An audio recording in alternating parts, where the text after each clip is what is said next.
Dear colleagues, friends, welcome everyone. Thanks for joining us for today's webinar that covers innovative approaches to research, writing and publishing our articles in truly influential journals.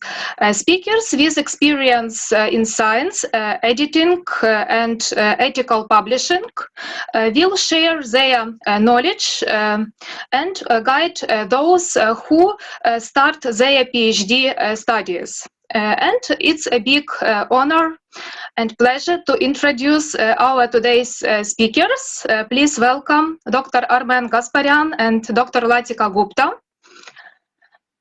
Dr. Gasparyan is one of the leading British journal editor, a clinician and expert in bibliographic databases. He is also author of numerous articles and editor of several influential medical journals. He is also expert and reviewer of Scopus database, and importantly, that over the past 10 years, hundreds of non-Anglophone medical journals have been upgraded and successfully indexed by Scopus and Web of Science, thanks to Dr. Armen's contribution as a consultant. Dr. Latika Gupta is one of the leading Indian rheumatologists, and she is highly skilled journal editor, author, reviewer, and she is recognized expert in survey research. Dr. Armen. So thank you very much, Dr. Zimba, for your kind words, informative introduction, as usual. So I'm really grateful to all organizers of today's webinar, particularly those from Ukraine, from Danila Halitsky Lviv National Medical University, to our moderator, Dr. Zimba, who is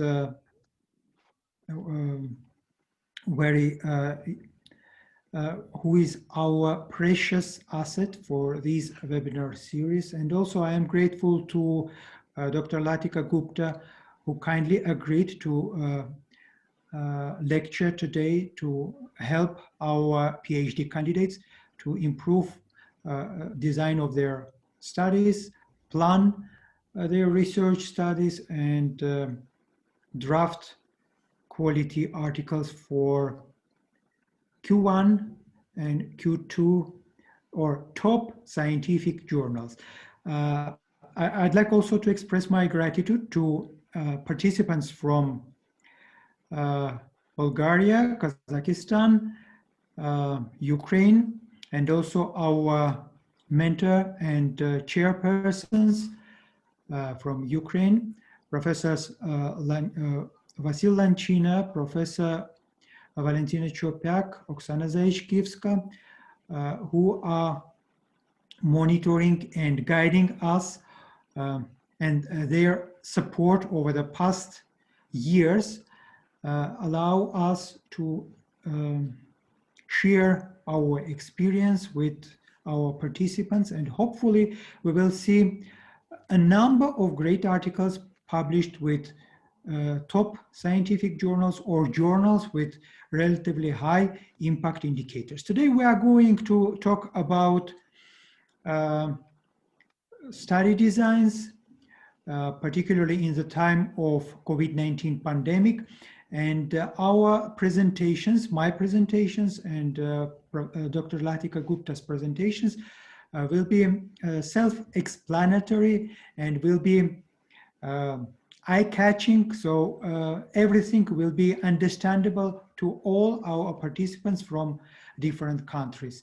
We will discuss issues related to online research, discuss acceptable and unacceptable research practices, ethics, regulations that are mandatory even in the time of pandemic. We cannot skip all ethical regulations, just because of pandemic.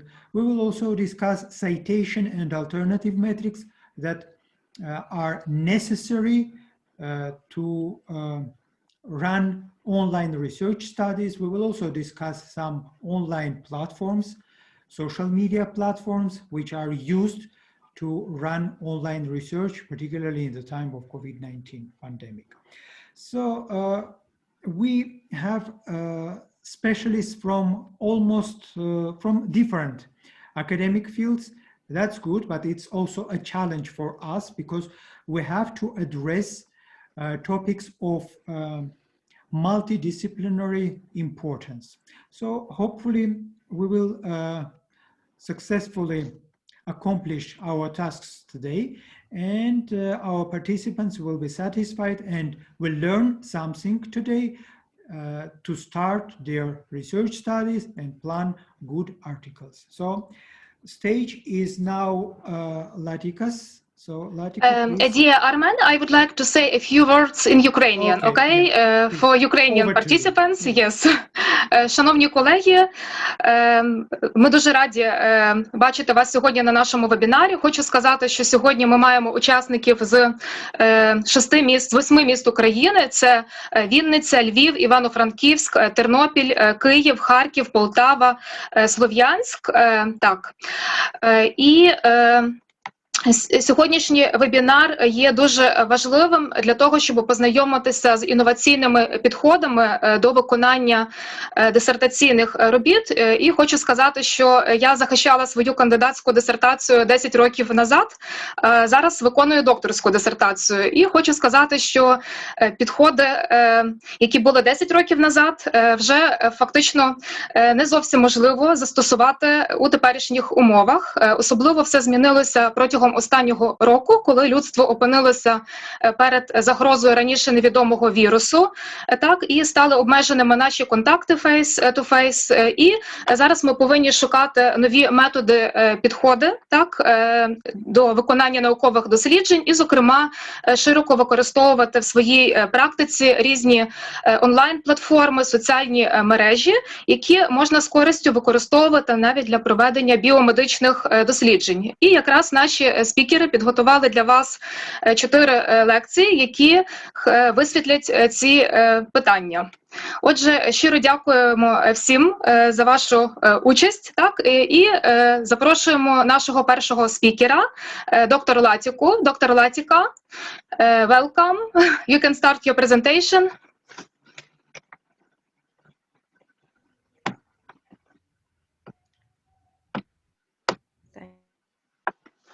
Thank you.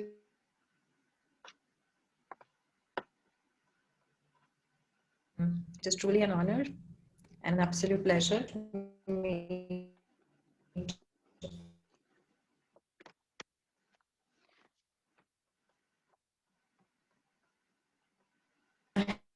Latika, I cannot... Так, one moment. Are there some problems with your internet connection, probably? Dr. Arman, can you hear me? Yeah, of course. I think that Dr. Latika has problem with her internet connection because Yeah, we can wait a few seconds. Yes, okay, let's wait for a few seconds. Olena, we should also encourage our participants to prepare questions and ask. Yes, you can continue. Can you hear me? Latika, where I cannot see you, Latika. Oh, yes. I think my network vanished. Yes, you had some problems with your internet connection. Now everything is okay. We can hear you and see you.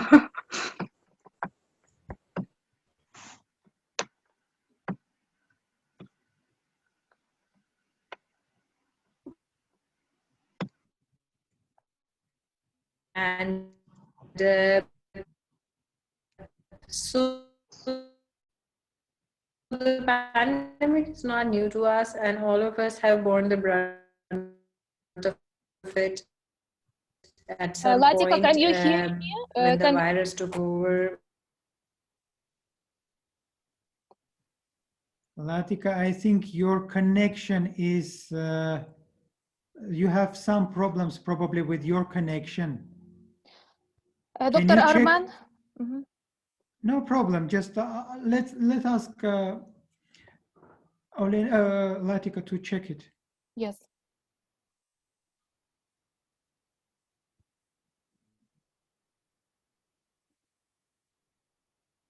Latika?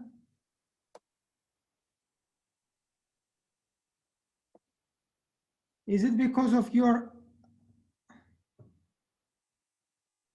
Yes. I don't know what's wrong, and it's happening on the same slide again and again. Maybe I'll skip this slide. Yes, probably because it's overloaded. You can start with the second slide.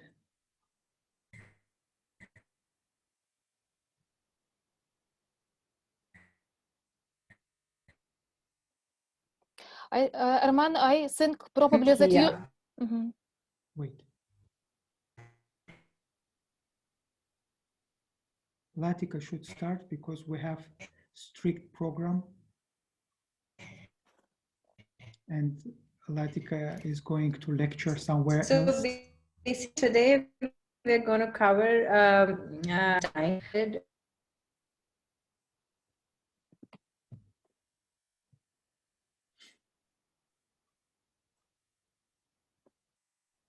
Just sorry us for this technical break.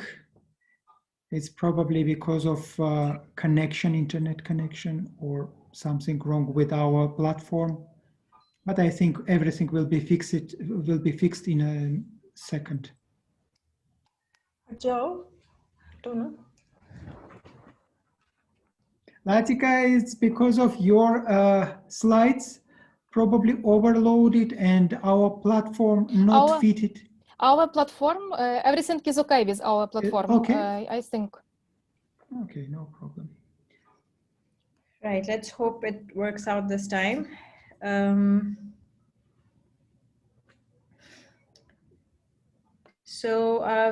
We will be talking about the various social media platforms and online material which is available and which can be used to conduct online study, and the various kinds of studies which have a greater chance of success when these are conducted using online research tools.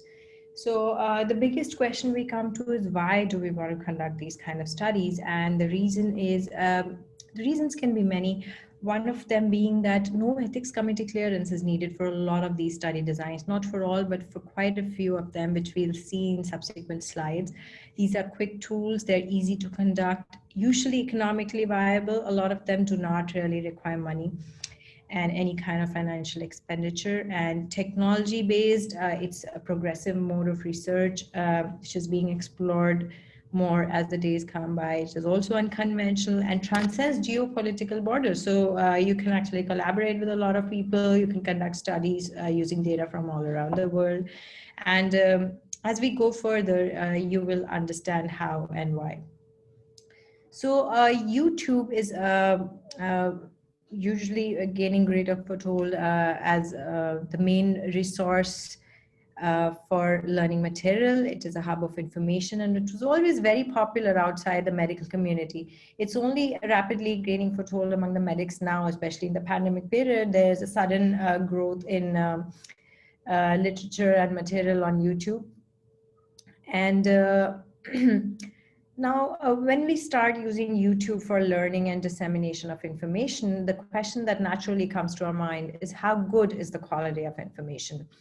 And so definitely we need tools to identify and to see if the quality of information is reasonable and what more is needed. How well can we learn from YouTube videos? These are the basic questions we need to answer before we can start using it as an online resource for learning and research. So the basic things which can be done is you subject a group of observants to YouTube videos and assess their knowledge, attitude, practices, whether they resort to online learning, what are their opinions. So this is a kind of online study which you can think of, or a before-after study. You expose them to certain YouTube videos, and you ask them if and assess if there's improvement or not in their knowledge base. So just to apprise you with another paper, this is one of the studies which use YouTube as a source of information, and it assessed data available on immunization. So the authors of this paper conducted a study on content analysis. And you will be surprised to know that this was published in JAMA, so a top research article submitted as a research letter. And I've taken a few snippets primarily to show you how simple, crisp, and easy, the ease with which the authors have communicated a very simple yet beautiful idea. They've portrayed it wonderfully, and we'll see that in further slides. So the authors talk about the controversy that the internet sites communicate information on immunization, and YouTube is often one of these sites which offer some information. So the methods say that they included all unique videos with English language content which contained any message about immunization, and then study the video length, scientific claims made by the video, the counts, viewer reviews, and so on and so forth. And then they classify the kind of videos available into 4 broad categories: those with a positive message, those with a negative message that is opposing the idea of immunization, those with an ambiguous message where it was not very clear what they were trying to say, and then those with substantiated or unsubstantiated claims. So here are the prime results. We will not be delving too deep into it, but just to give you a broad idea, this is how a very simple study was conducted. They defined the search terms, they defined the source material, and then 2 users or 2 authors went about reviewing this material, and the discrepancies were resolved by a 3rd person. And here we have a simple table, and as we can see, the number of views are described here and the ratings. And then a table drawn out displaying the claims about immunization on YouTube, about general childhood immunization. There was more data on HPV, and then related to influenza-like illnesses. So the authors concluded that half of the videos were not explicitly supportive of immunization, and information in negative videos often contradicted the reference standard, which is the glaring reality here, and this may be the reason that there exists out there a community of people who are against immunization.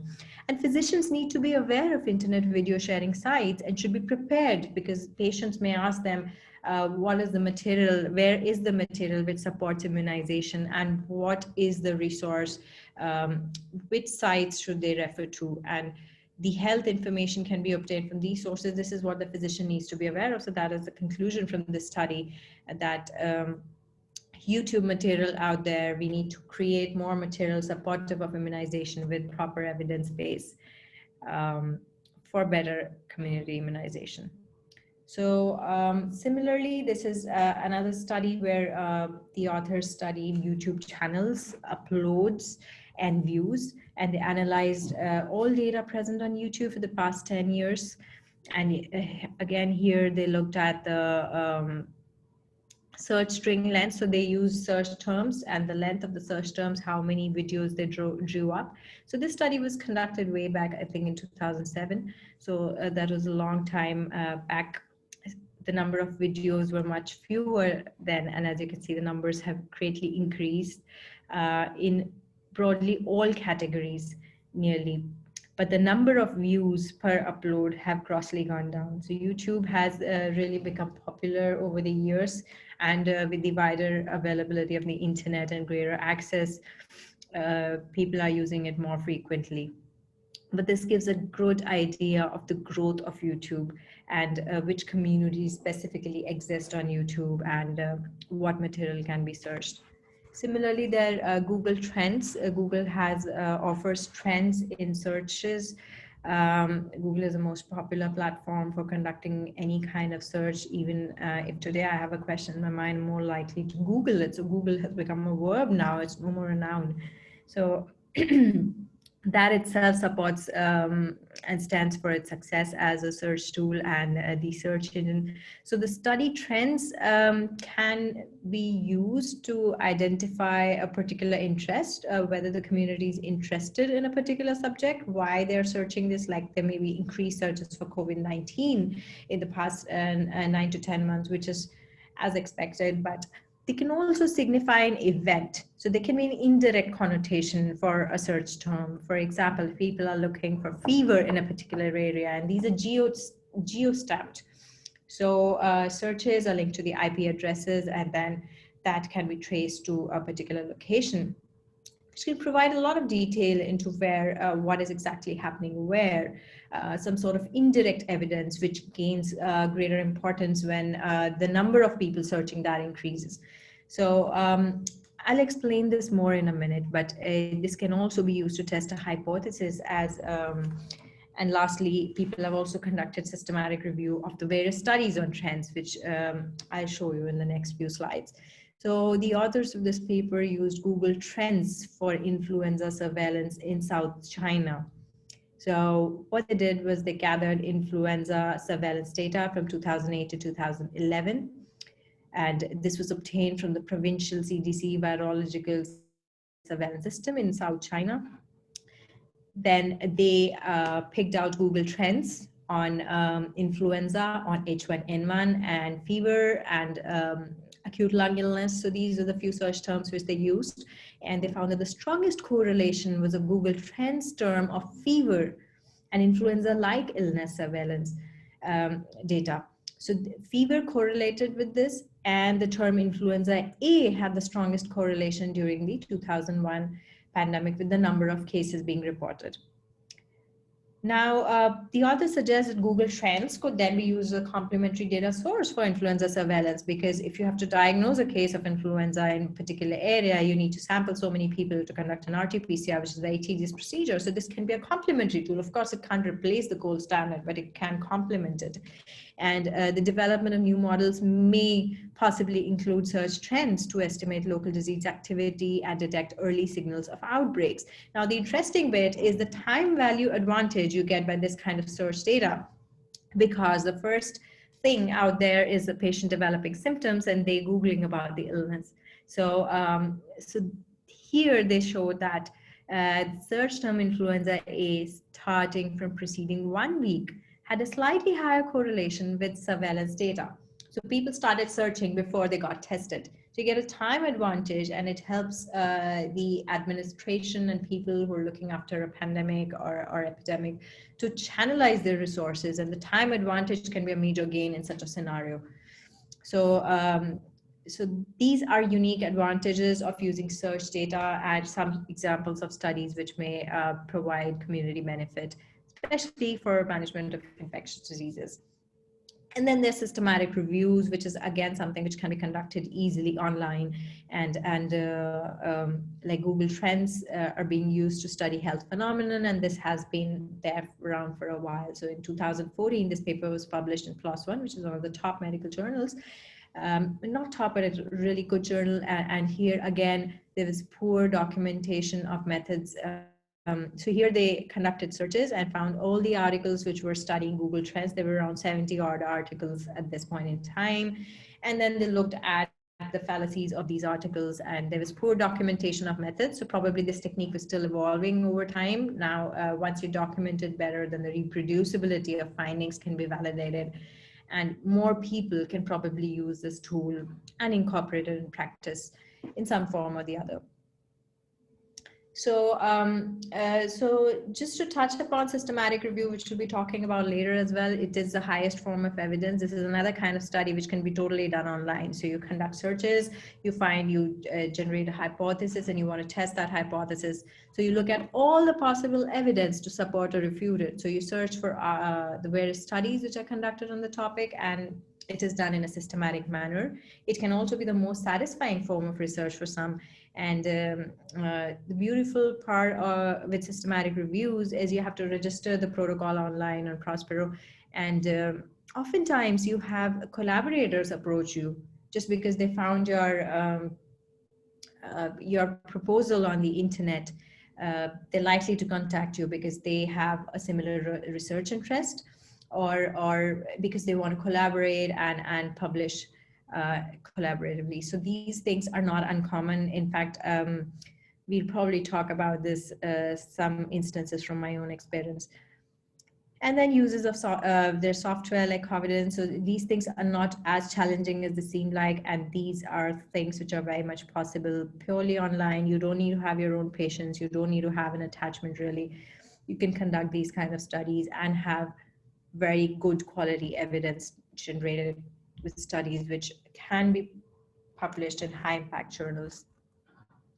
Another thing I'd like to touch upon is patient communities. So patient communities have also moved online over the years with the advent of smartphones. Everyone has one, and in times of grief or coming to terms with the illness, patients usually resort to online communities, especially once you have a diagnostic label that may become a patient identity, and some of them may find solace in hearing out other stories, which may be success stories, which can also keep them going.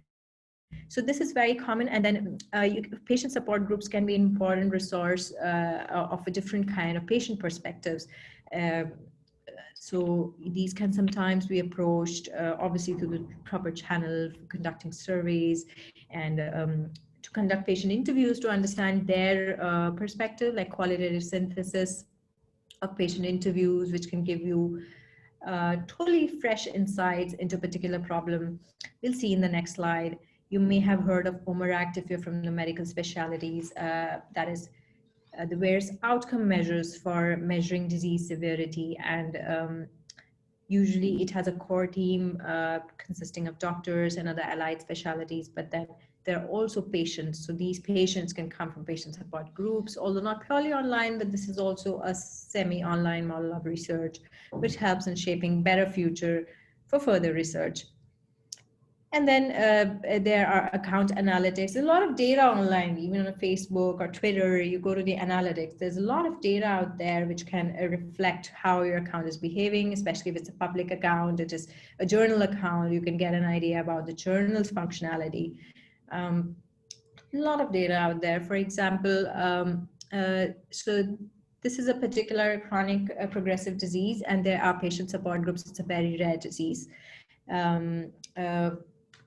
Where the muscles are inflamed and patients are bedbound. So it's a very strong community online with a lot of patients, 3,000, 4,000 patients of this rare disease, because it's worldwide network. So there are a lot of patients of this disease online, and during the pandemic, we were really worried what would these patients do, because they are bedbound, a lot of them are debilitated, and how they're managing in the pandemic.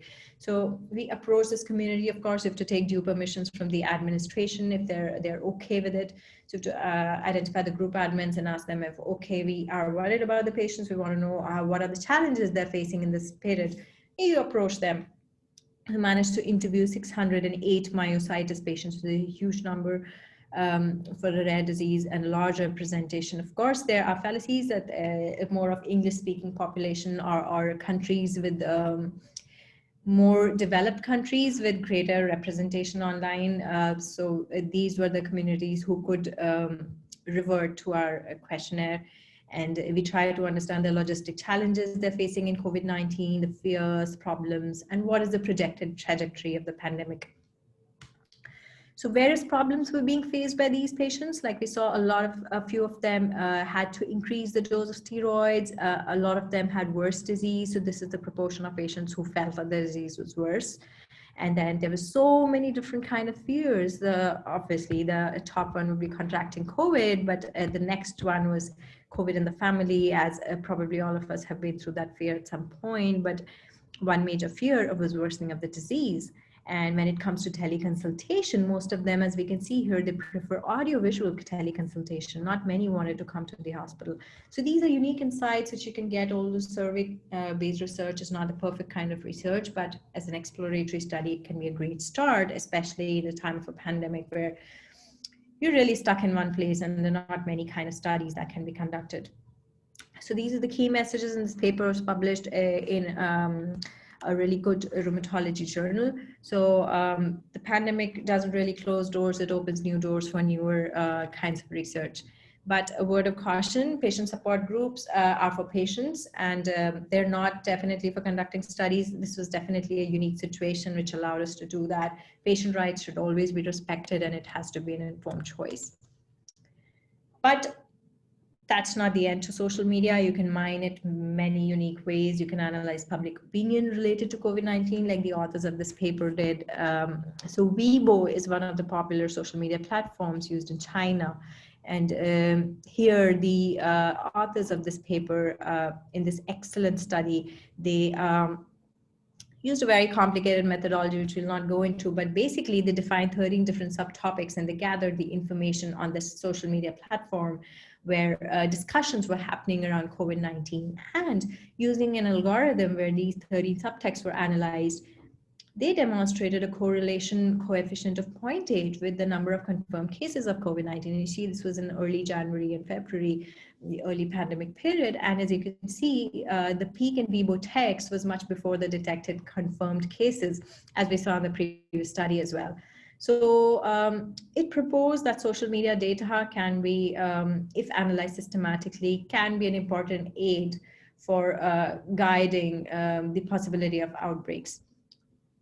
And these were the various events which were recorded, like event notification, that is, I developed COVID-19 kind of a text, or a personal response, opinion and sentiment, discussion of the government response, because, you know, all of us can react to different and adversity in different ways. So someone may be angry at the government, someone may be really be happy with the government response, or someone may be grieving, or may just be factual and say, oh, I have COVID-19. So different kinds of data, when put together, they gave more meaning. And this is the kernel density value demonstrating the clustering of these kind of discussions. And interestingly, the graphs were very well mirroring the incident cases of COVID-19. So very interesting study. I'd suggest all of you to go in detail. This was published in the MTBI journal. And these are some of the subtexts which were analyzed. So basically they say that the social media can provide rapid situational assessment, particularly because they are geo-sensed, that is linked to a particular location, and time-stamped. So time gives you that advantage where you can facilitate these kind of analysis, can facilitate an early identification of a possible outbreak and appropriate resource allocation, which is very important in a pandemic. So that was about Weibo, and which is probably a sister social media platform of Twitter, but Twitter is more popular worldwide. And just to make you familiar with some other kinds of study on Twitter's, like the top concerns of tweeters during the COVID-19 pandemic. Of course, during the pandemic, everyone was new to the idea of this kind of a disease, and everything was unknown. So everything was welcome as well to be studied. So concerns of tweeters, because the concerns is the first step in understanding them and then addressing them later. Then who and what of diabetes on Twitter. This is another study on Twitter. So you basically query the Twitter analytics for the kind of tweets, identify some search terms, and then classify the tweets. And then monitoring Twitter conversations for targeted recruitment in cancer trials. So this is another different kind of study, and with a very different purpose. So as you can see, the kind of studies you can do are diverse using the social media analytics data. And understanding why people use Twitter to discuss mental health problems. So again, very different kind of study. And then there were studies about altmetrics. Altmetrics are basically the visibility of a particular article, and it's a complicated weighted score based on the visibility of an article on various different kinds of social media platforms, blogs, Twitter, Mendeley, a lot of them. And so people are also assessing the research impact. So the classic measure is citation. So there are various kind of studies over the internet where you will find authors trying to study the correlation between altmetric and research impact. So altmetrics is again some data which is available online, although it is not free.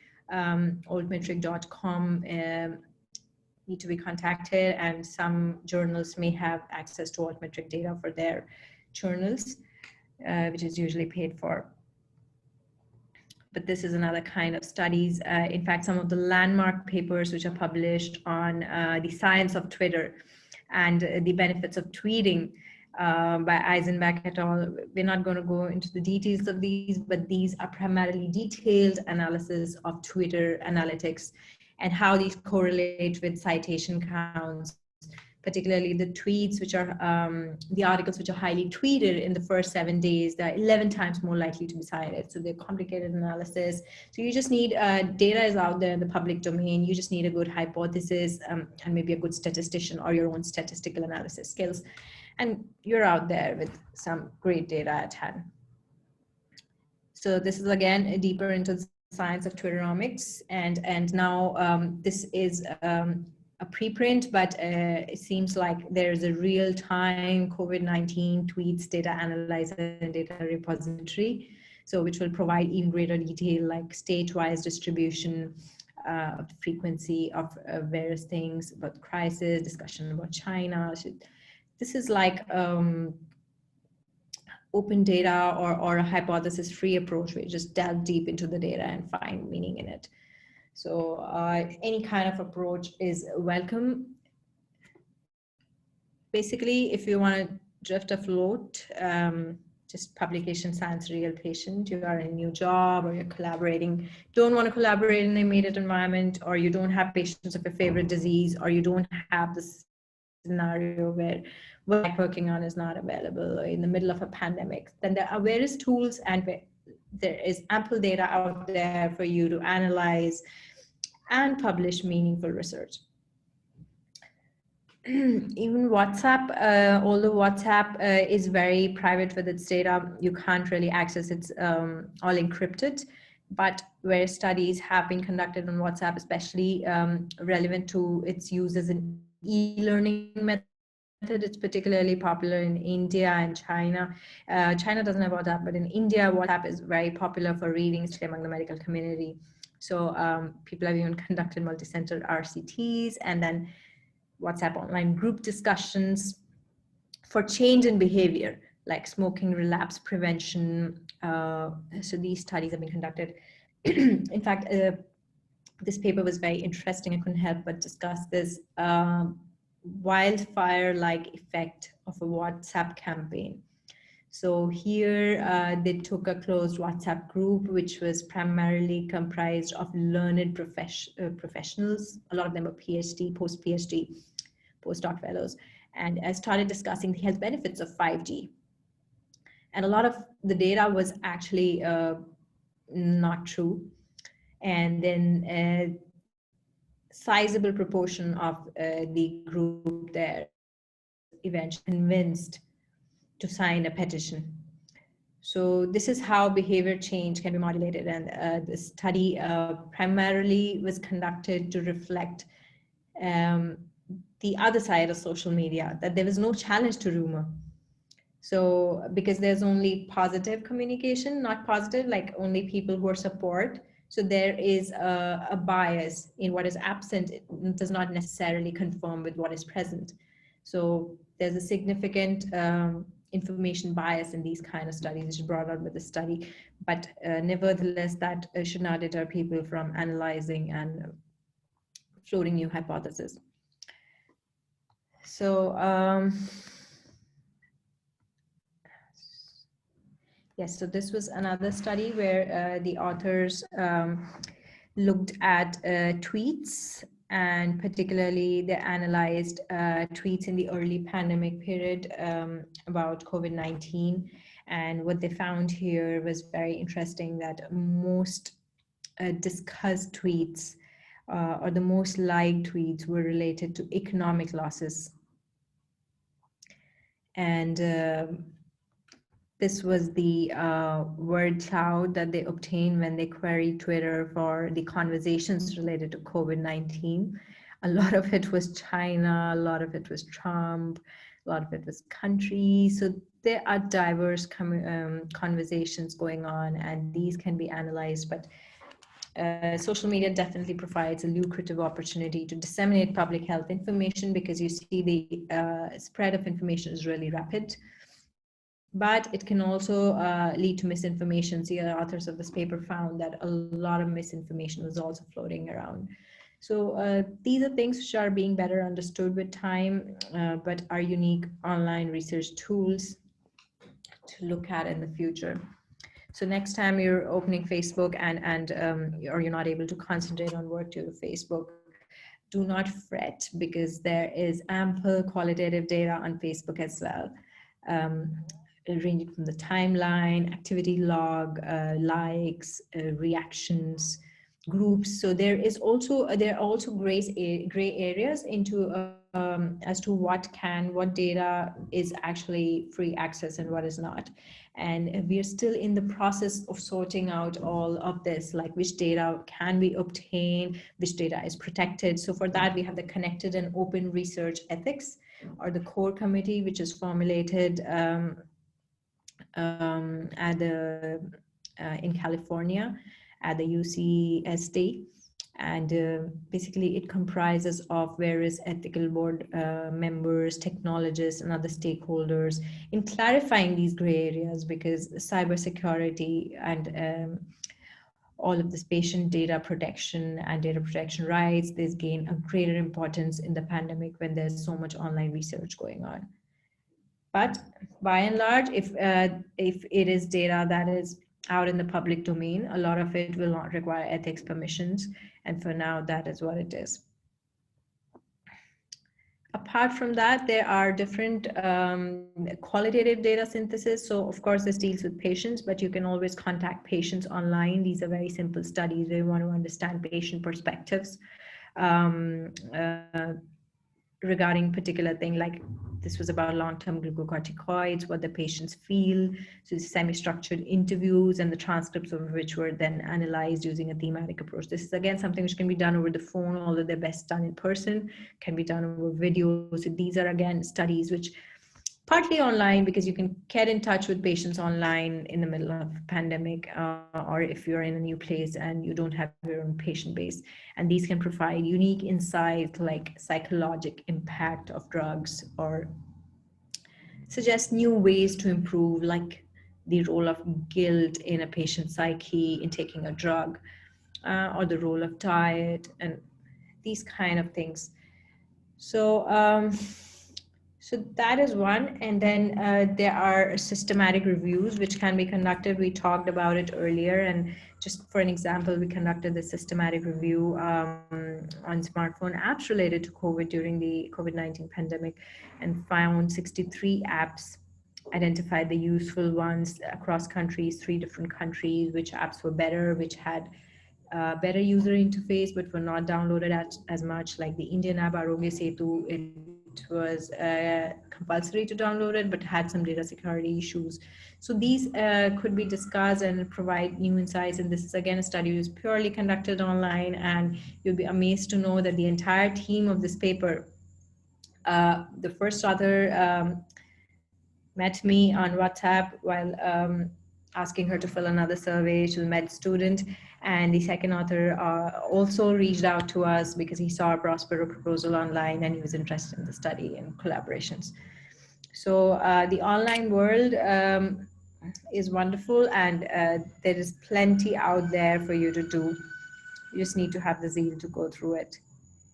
On a different note, there are also open access data sets. So if you only like patient-based research, then you need to go to something like this, like the Longitudinal Aging Study of India. This is part of a multi-center, multi-country registry of the aging population.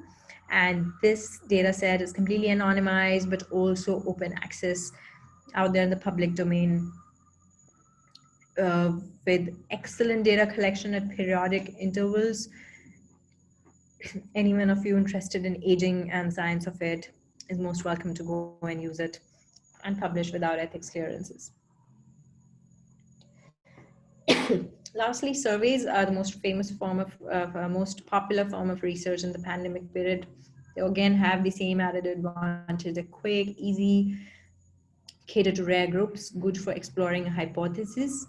And but there are certain suitable scenarios where the patient community is present on social media, you have a mailing group, or they are enthusiastic to fill up questionnaires. Is very important. And definitely they do not like anonymity. The problem can be to match with the non-responder population, because again, there can be a responder bias, which may be more possible in a closed email community.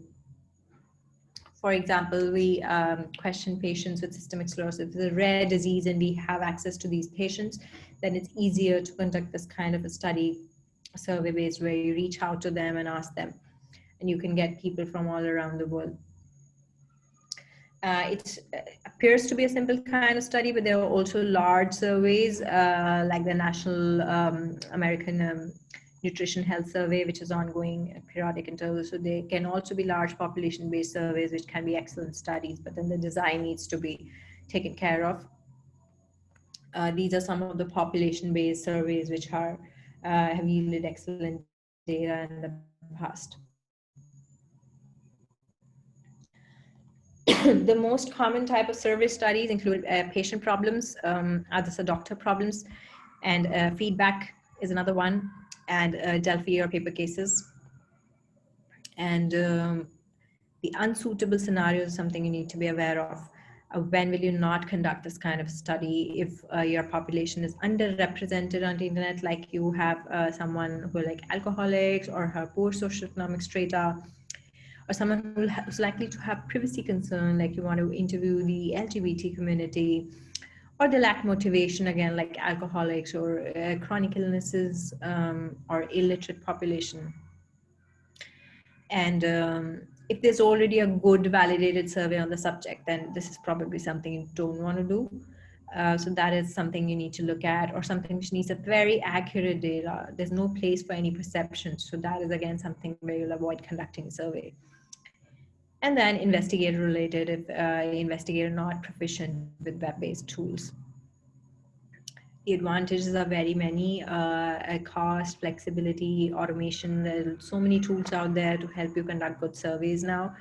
And data cleaning can be nearly obsolete. If you conduct a good survey with closed-ended answers, then you have an Excel sheet ready for analysis. And everybody is in their happy environment. So the respondent is happy. They can fill it at their ease, sitting in their chair in the comfort of their homes at a time conducive to them. But sometimes there can be a social desirability bias. So that is more when you're interviewing someone. So you ask them, do you drink alcohol? If I ask you in person, they're more likely to say no, especially if you're in a country where people judge you for that. But if you're sitting in the comfort of your home, and you can just fill it up as and when you like, and what the truth is, especially if it's anonymized. You can run into problems with the design, so that is something to look out for. Survey should either be validated for the best results, and then getting people to fill it. Sometimes you need reminders, personal connections, a good cover letter, manual fill-ups. If they don't fill up, then you call them and you fill it up for them. Open-ended answers can be personalized. So this is again something you need to look at while designing the survey, and writing it well, removing the junk is important. So I'll refer you to the Cherry checklist, because it's beyond the scope of today's discussion to go over surveys in greater detail. But basically you need to sample your population well, and after sampling you need to validate the survey. You need to design a good survey, use logic functions to minimize the time required to fill it, and close-ended questions. The various tools like slider scale make it very easy for the person to fill in, so it's no effort. And then one question at a time. You can use a matrix scale. Validity has to be tested to get it more accurate results, and pilot testing is recommended. There can be biases, of course, self-report bias, and then sampling bias, which we talked about, respondent bias. But COVID-19, there are lax regulations on part of various journals because so little was understood about the condition. So initially, many studies could still be published even when there were surveys. There is more scope for publication in this time. So there are so many steps to create a great survey, which I will leave you to read in greater detail and maybe refer to this. Primer for reporting survey-based studies and the Cherry's checklist in detail. But I'll also refer you to these two journals which often publish studies, very good studies, analytic studies using online data sets or analytics from social media platforms. Thank you. Happy to take questions for this one. Dear Latika, thank you very much for your excellent presentation. And I have one question to you. Would you recommend some online platforms that can be used by PhD students for building up their PhD data research? Can you repeat the question? Platforms for... would you recommend... Latika, which online platforms you recommend to PhD candidates that they can use to start their project? Yes. Online platforms. You can discuss it generally. For analysis PhD primary data, yes. Ah, yes, yes, primary data. Primary data, yes. How to process. Yes. So primary data totally depends on the hypothesis. If you need patient-related data, then you need to look for open access data sets. Like if you want to work on COVID-19, then there are plenty of open access data sets which give you data on patients. But if you are more interested in, suppose I work on a particular disease, then I can go set out and analyze the quality of videos on YouTube for that particular disease. So it totally depends on what you are interested in. The idea of this talk was to suggest and show you that there are so many opportunities out there.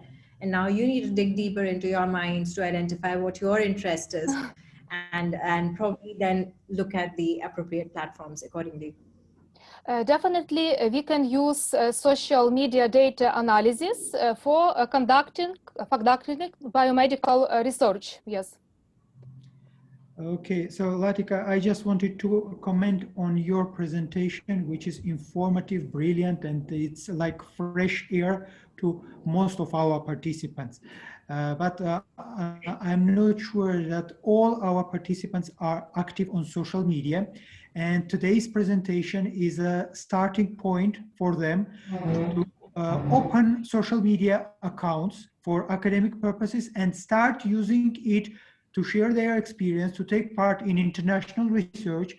I recall our own research, which was based on Twitter dissemination of our survey questionnaire, and it was published with more than 100 responders. So success of research in the time of pandemic depends on how active are our participants on social media, particularly on Twitter.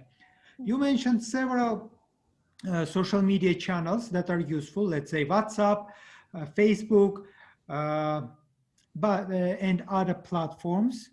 But I think Twitter is the only and the main platform for an organized research across the world, in Anglophone and non-Anglophone worlds. So we should encourage our participants to register with Twitter and to learn more how to respond to survey invitations and start their own survey projects. So surveys are valuable in the time of pandemic because it's a study of convenience, like you mentioned about it. Anyone sitting in his room or in his or her office can start survey projects. So for that, they need also to have some knowledge about platforms. For primary data, I think PhD candidates also need to know where to collect all these data, where to store primary data. Most probably in Eastern Europe, participants, PhD candidates use Excel forms, but there are also other forms like Google Forms, like SPSS platform, SPSS, to store data and then process it for various scientific articles. So your presentation is, of course, starting point for most our participants, and they should learn how to use social media for specific purposes. Thank you for discussing your own experience, your own articles published with Oxford University Press journals.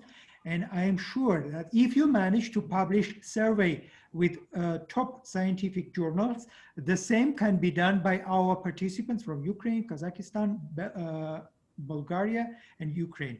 So hopefully we'll have some good papers out of based on this webinar, and your main points will be useful for our participants.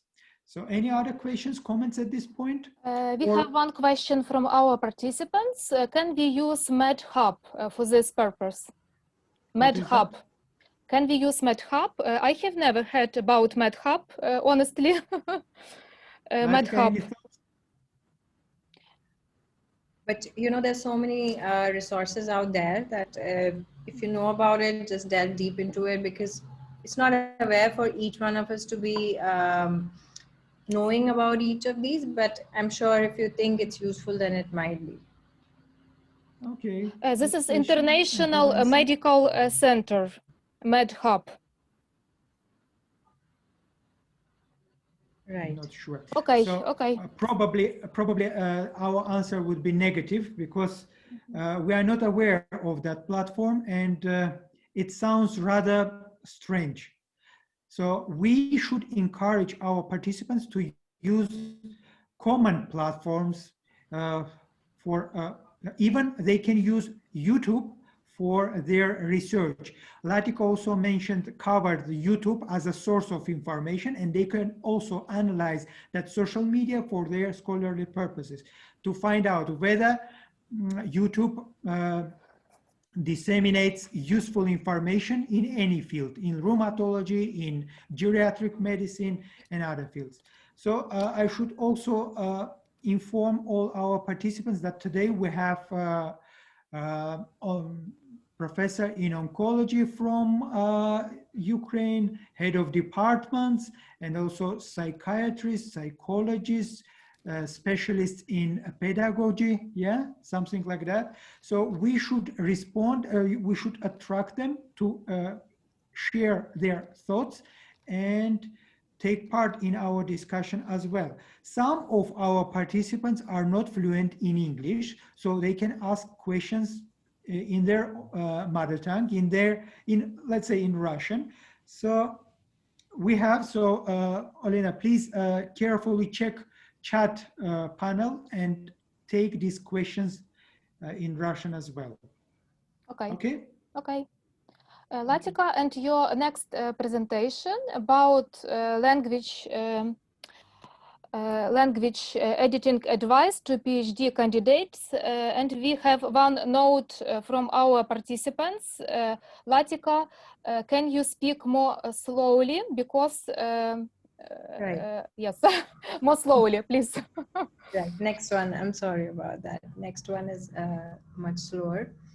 So when I was invited by Olena for this talk, trust me, I felt as alien as you do when it comes to language editing advice, because being from India myself,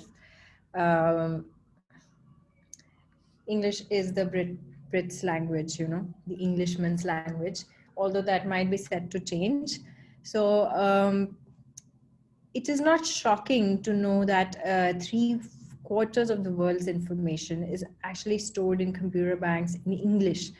And the start of this change was very gradual. We will probably see in the next slide, but then I was thinking about this talk, and it's almost intuitively we know that even in India, there's so many different kinds of English. So English has come a long way since it was purely the Englishman's terrain.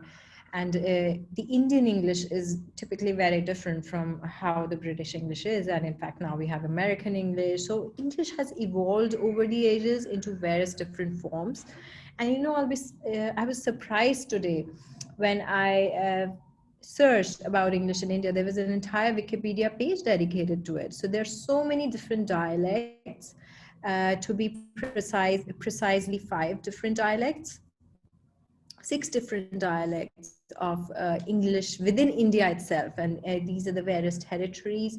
So there is an Eastern or Assamese English in India, there's a Bengali, there is a northern one, a cultivated form. So these are not only distinct from the standard Indian English, but and in fact, educators have also established and institutionalized. So there are books written in this particular dialects. And in fact, it's so typical, you know, within this diverse land, India itself, that you can tell where the person is from based on their socio-linguistic background, the way they use words. And it is, of course, influenced by not only by the other languages which those people speak. And the English sounds very different in South versus Northern India. 2 speakers can, in fact, find it very difficult to understand what the other person is saying. And I myself understand that very well, because I studied somewhere graduated from southern part of India. And while I was brought up in Africa. So, and I lived in Delhi in my schooling life. So being exposed to a mix of cultures and languages, it is no surprising that English has really evolved, and there's so many different forms. And I would say this is good news, because English is no more just the Englishman's language, and it is in an incredible state of flux. So just understanding that gives you that comfort that, yes, my English is different, but there's, you know, it's debatable, but there's no absolute right or wrong English now, if you look from a philosophy standpoint. So the great debate, which we'll probably leave for another day, is it time for a Slavic English? So the introduction of English into literature has been very slow, and in 1981, nearly 85% of biology and physics literature was in English, but medicine was lagging behind, and maths, apologies for the typo, but maths and history was even slower. Only 67% of literature in 1980s was in English. So it was all depending on where the author was from. So while preparing this talk, I was actually wondering where to start from, because it's such a huge topic, and maybe we'll just, this is going to be the first step in moving further in this direction and learning together. But we have to start somewhere. So I thought, why not with punctuation marks? So punctuation mistakes in English are very common, and probably because they're perceived as a less important subject. In fact, there is a very wide variation even among native speakers. So you wouldn't say that the English-speaking nations are perfect with the language, but they also have a very wide variation, and some deviations are being increasingly more accepted. Like I said, that English is evolving now. So these are the various punctuation marks, which I believe you'll be familiar with, like the full stop, a comma, semicolon, colon, dash. So there are different kinds of dashes, which we will discuss. And brackets, this is the parenthesis, which is the most commonly used. Apostrophe, quotation mark. So note that British English uses a single quotation mark, while American uses double quotations, then question mark, exclamation mark, which you'll almost never see in scientific writing, and a slash. So some of these are more troublesome, like the comma, which is very commonly used, but then, you know, you don't know where to use it sometimes. And so we start with use of a comma. It's typically to slow you down in a sentence. And for example, you say, we consider side effects that are the characteristic of stimulating agents. So that is one word. Whenever it comes up, you think you need to use a comma. But how do you know where you use it and where do you not? The usual tendency among non-native English speakers is to transfer from their mother tongue. For Indians, it's easier because there's no comma really in in our native language. But in Ukrainian, I suppose there is, and then there's a tendency to put a comma everywhere. So for this, we need to know what are the kinds of relative clauses. So clause, for example, you say, I like the woman who lives next door. So this is describing the woman who lives next door. So this is the same sentence. So this is an identifying relative clause. The second part of the sentence identifies the first part. So you don't need a comma here. This is one complete sentence, and the sentence will not make sense if you break it into two. You say, I like the woman who lives next door. No, it doesn't make any sense. So there's no need for a comma here because there's no need to slow down. It is actually part of just one solid sentence.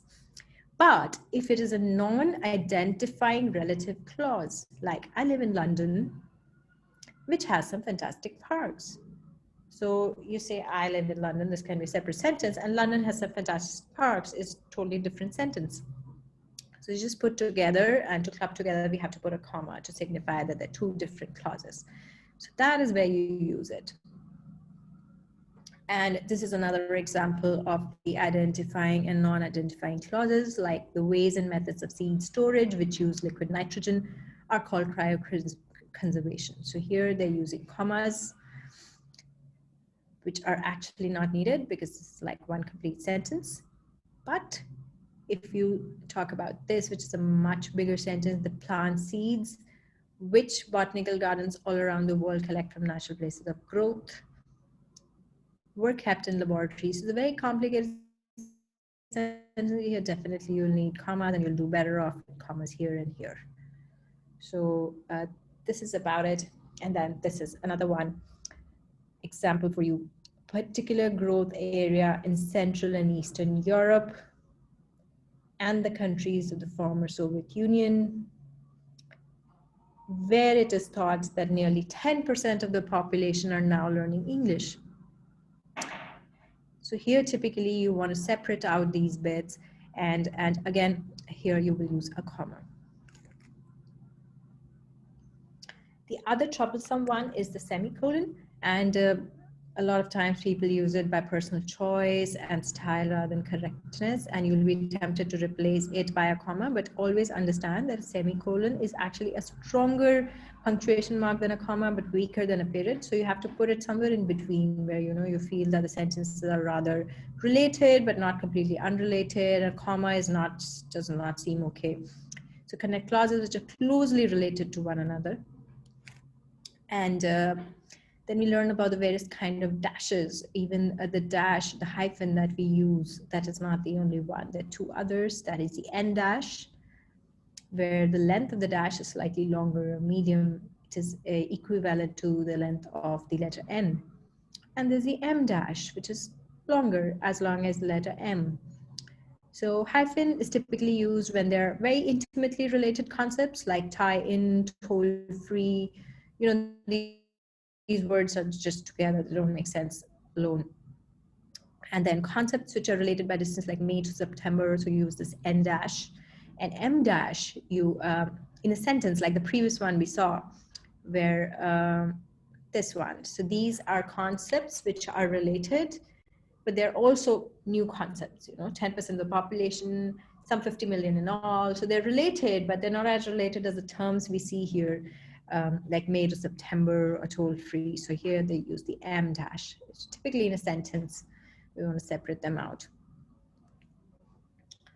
So another one is the apostrophe, where people tend to confuse whether to use it or not, especially because of the phonetics or homophony, like it's and it is. So they would not be sure if it should be used or not. So the main motivation for its use is as follows. So here it is about it, and the apostrophe would ideally not be there. And then if you talk about Watson's and Crick's model, again, when you're describing two different names, then only the second one will be followed by an apostrophe.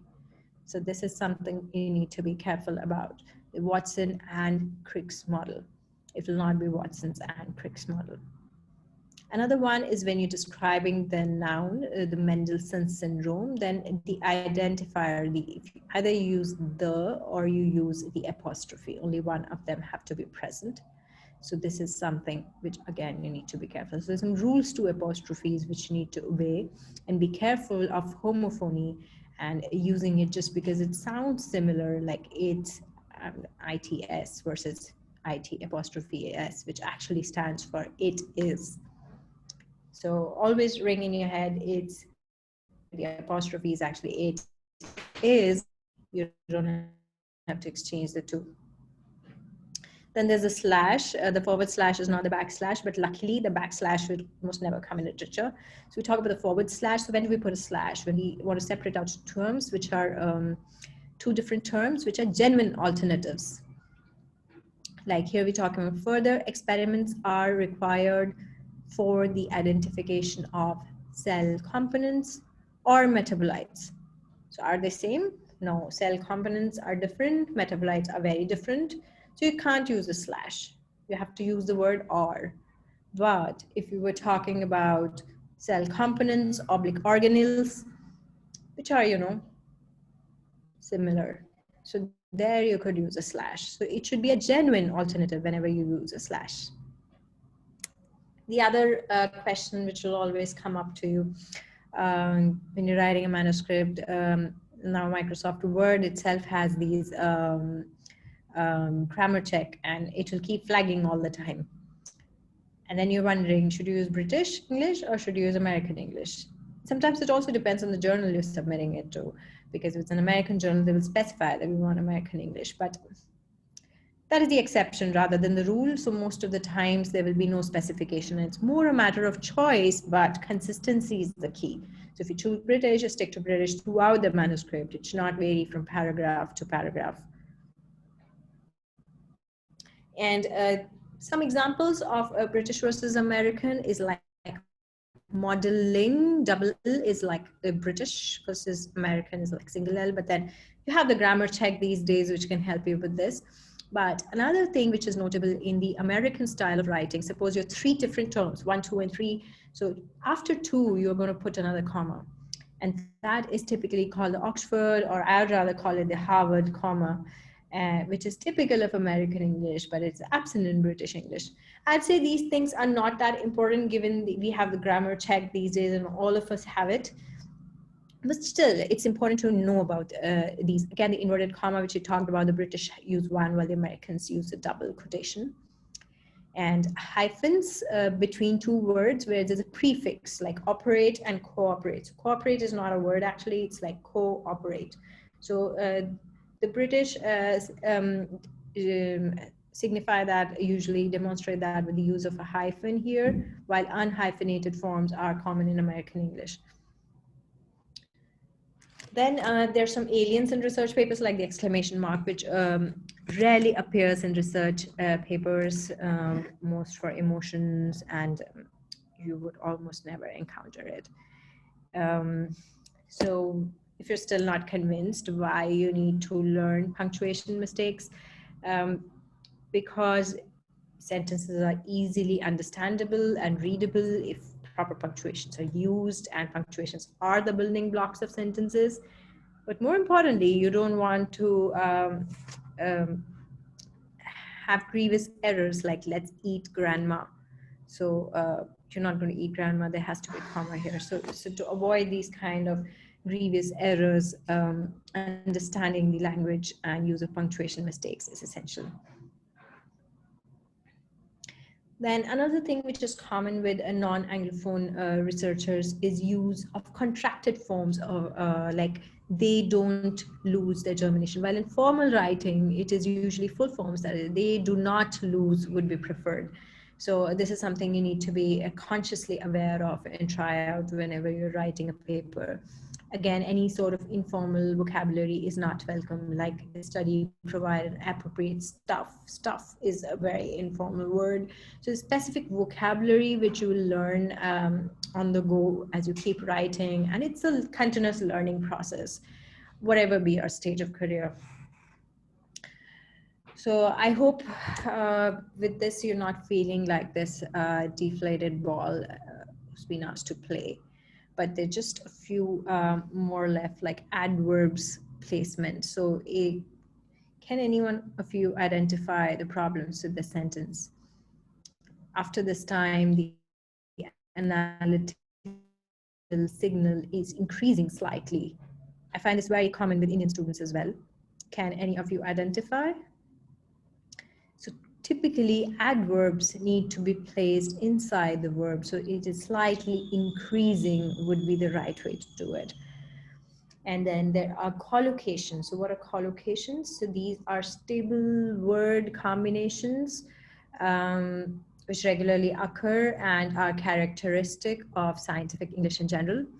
So for example, there's some like cluster of words which are used together. Typically, like key finding is one of my favorites. You'll find in most of the papers. Or it can be discipline specific, like in medicine, we'll say severe disease. But you could also use a cluster of like 5 or 6 words, but in English, the shorter, the better it is. So these collocations can be very challenging sometimes to figure out, and it's only with time that you will learn them. It's very important to not engage in the pain of conversion. So if you enjoy traveling, probably you'll relate with this. The pain of conversions is something which it is advisable to avoid. Like today I go to the Great Britain and I start converting their currency at every step, and it's going to hurt. So similarly in language, suppose you have the words written as conference abstract. So that is a collocation of sorts in the scientific lingo now. So do not try to literally translate it. It's a conversion that's going to hurt because it sounds like something totally different. So you have to make a conscious effort to recognize collocations and avoid literal translations. Like a premium is placed. It doesn't make any sense in English. It probably you want to say that emphasis was laid. And developing knowledge of the word combination is notoriously difficult, and it is widely accepted as well. And this is something which might seem like a bit of a stretch, and probably you should cut yourself some slack when trying to learn it. Maybe it's a more slow and gradual process, while the punctuation marks may come easy and more immediately. One thing though, which should be actively avoided is unintentional plagiarism. So while dealing with collocations, is it like word doublets or triplets which you identify? And for the naive author, it is likely that you cannot distinguish between collocations and slightly longer phrases. But if it is a 5 to 6 worded thing, then you may get confused and you may think of borrowing it from another manuscript, which your plagiarism checker would actually flag as too similar. So this is something which you have to actively refrain from, because this is a tendency which can come very unknowingly, but can be damaging to a researcher if gone beyond the limits. The other thing which you'd often struggle with is the use of active versus passive form. So very simple is suppose your opener, does the sentence opener suggest an action without naming the actor? For example, you're talking about the door being open and you say Dana opened the door. So yeah, so this is fine. You have the subject and you have the action. But suppose the subject of your sentence, it identifies the actor. So the subject comes first and then the actor comes in later. The door was opened by Dana. This is a passive form. It's not welcome, but it is still okay. But suppose you say the door was opened. So then this is something which you probably need to revise, and this is not welcome. Another thing which people tend to do is run-ons. So you cluster 2 or 3 sentences which are probably unrelated because it sounds more stylish, and you add a conjunction or add 2 fragments, just join them together somehow. For example, Rachel is very smart, comma, she began reading when she was 3 years old. So these are 2 separate ideas and they should be separate sentences. when it comes to scientific writing, it can there's no limit to how complicated this can get. Like the results obtained can be explained by the fact that OPG is the key element. Da, da, da. I'm sure you're getting a headache already. So be very careful when you're using complex sentences. Something doesn't seem right, just break it up into two. Another example of a run on sentence, if it contains more than one independent clause, no, then you're good. Are the clauses joined by a comma? Then okay, you may still be okay. If not, it should be joined by a semicolon, then you still may be okay. Like if you still want to use a complicated sentence, these are the techniques.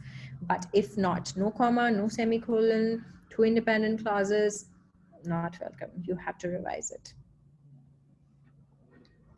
The other problem which usually non-native English speakers encounter is lexically redundant text, because your vocabulary is not rich enough.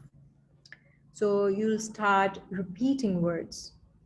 And like this data confirms the published data. So the data word has come twice already in the beginning of the sentence, which is not welcome. So over time, again, vocabulary is something you can build. You can use a thesaurus, but then again, you have to do that carefully, because word meanings may change when they're being used, and always avoid using complicated words when a simpler one will do. So we'll come to George Orwell's suggestions in a bit, which are very interesting and take home for the day. One very common tendency is nominalization. So if you have a verb, you add an ending to it. So that is called nominalization. You make it more complicated, like explanation, appearance, carelessness. So statistically, data processing was carried out. So you say statistically data were processed. So use the verbs appropriately for the assessment of the degree. So for the assessment can be more concise, to assess, you know, so nominalizations should actively be avoided. Another concept is reader friendliness or meta discourse. So this comes with practice, and it is more British style. It is highly abbreviated across countries which are not primarily English speaking, like Asia, Arab world, and then Eastern Europe. Like if I like someone's shirt, maybe I'd say nice shirt, but then you need a lot of voice modulation to get across the same message. But in written text, it may be lost unless you're using an exclamation mark, but still it doesn't come across as rich in content. While it could sound more friendly if someone says, I've got to say nice shirt. So this is akin to a nice breakfast or a meal. You would like it, you know, more of meta discourse. You will like it with the sides. And the range of devices which users, writers use to explicitly organize their text, mainly to engage the reader and also to signal an attitude, you know. So these extra words can add extra weight to what is being said by adding a particular flavor and grading of the intensity of emotion. So we'll see that in a minute. For example, this is a simpler example where the demographic population of children and the causes of their mortality will be analyzed. So the purpose of this paper, so this is non-meta discourse, actually this is active versus passive voice. And then, so you should always try to use active where possible, while in the method section of a paper, sometimes passive may be allowed as a gray area. The other thing is use of hedges, which is devices of expressing the possibility and the tentative opinion or modulating the strength of claims. So Asians and Eastern Europeans, Arabs, all of these use fewer hedges and a very limited number of such devices. Like either they don't use hedges or they use only few hedges again and again, like can, may, because the vocabulary is not that rich.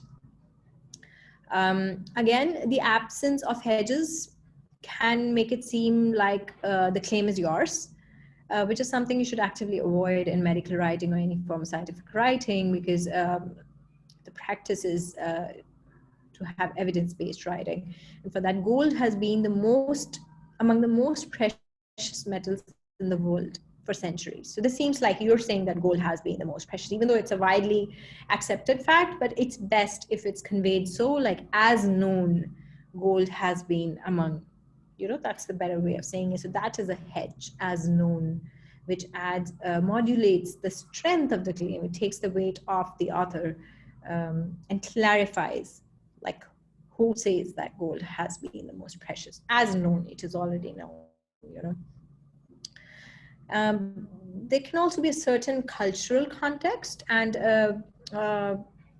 that can vary from country to country, but it is important to build the rhetoric. So rhetoric is difficult to explain in words, but it is actually how the subject is presented to the audience and what it actually builds towards.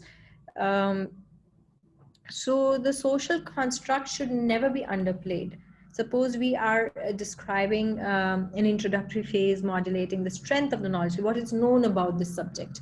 And then such phrases can be rhetorically very important in textual situations. So suppose your text has to be quoted at a later point, or your paper carries an important meaning, then this becomes very important. And you should not try to abbreviate the introduction section of a paper, which describes the previous claims at great length and the degree of those claims and the exact lacunae, because this is the build-up towards the actual evidence and the absence of it and the need for a paper. So this is exactly like what you say and how you say it. So the amalgamation of the two becomes very important. And just to give you a greater idea, this is the rhetoric triangle, where speaker, writer, audience, reader, and the subject topic. It's a triangle, and the intention, purpose, and context should exactly come through. So I know this could be quite a bit for the day, but just I've floated the idea, and it's a slow process. Just let you soak in some reading and some guidance to get rhetoric, which can probably come with practice. Some of you may have contemplated at some point to join a course. Courses, or if you want to do a course of your own, maybe there's certain things you want to pay attention to, like the major linguistic features, like style, vocab, something we talked about today. The structure and organization of research journals, like journal articles. So this is something which will be more important for PhD candidates, because they want to write papers. The elements of the paper, so it's good if you can familiarize yourself with these. And then the communication process, like even dealing with the reviewer's comments, it's very important how you communicate and what sort of English you use. It has a huge impact. It's not absolute, but it is important. And so usually these courses, they help when they can help you actively practice going through jigsaw of words, or like lifting expressions, like go through a sample manuscript and then have another data set, and then you probably want to convey a similar message. So you practice lifting expressions, of course, without plagiarizing. So this is the best way to do it. Suppose you're writing a case report, you pick up another case report and you see how they've written it. And then you start describing, combining, using your own vocabulary, gradually building, and it's a slow process. And deeper involvement with multilingual researchers on a global scale. If you keep interacting over emails, I'll say you just start off with emails, or you can use software, you can use grammar editing software, which can also give you a slow idea. It's a slow learning. You see what the mistakes are, and then you start correcting them. And of course, inclusion of these things in the curricula can go a long way. But some of you may be thinking, with the new Gmail tool, all of these may become just obsolete. It's easy. You can't believe someone has tried it before. So the new Google correction tool in Gmail, it's really good. And I believe a lot of you will improve in the next 6 months if you're using that. Just some take home for today. Orwell's precious words from George Orwell: never use a metaphor, simile, or other figure of speech, which you're used to seeing only in print. Never use very long words when a short one can do. If you can cut words out, cut them out when they're not changing the meaning. And never use passive voice when you can use active voice. Don't use jargons if you can find easy equivalents from the everyday language. But of course, you're not going to use the word tummy for stomach. So you also have to be careful where you start shifting towards baby slang. And then break of course, English is just a flexible language. So you could also break any of these rules sooner than writing anything barbarous. Some examples for you, quick ones like outside the normal range, very long collection of words. So normal would replace it. Period of time, you say only period. In a regular fashion, you say regularly.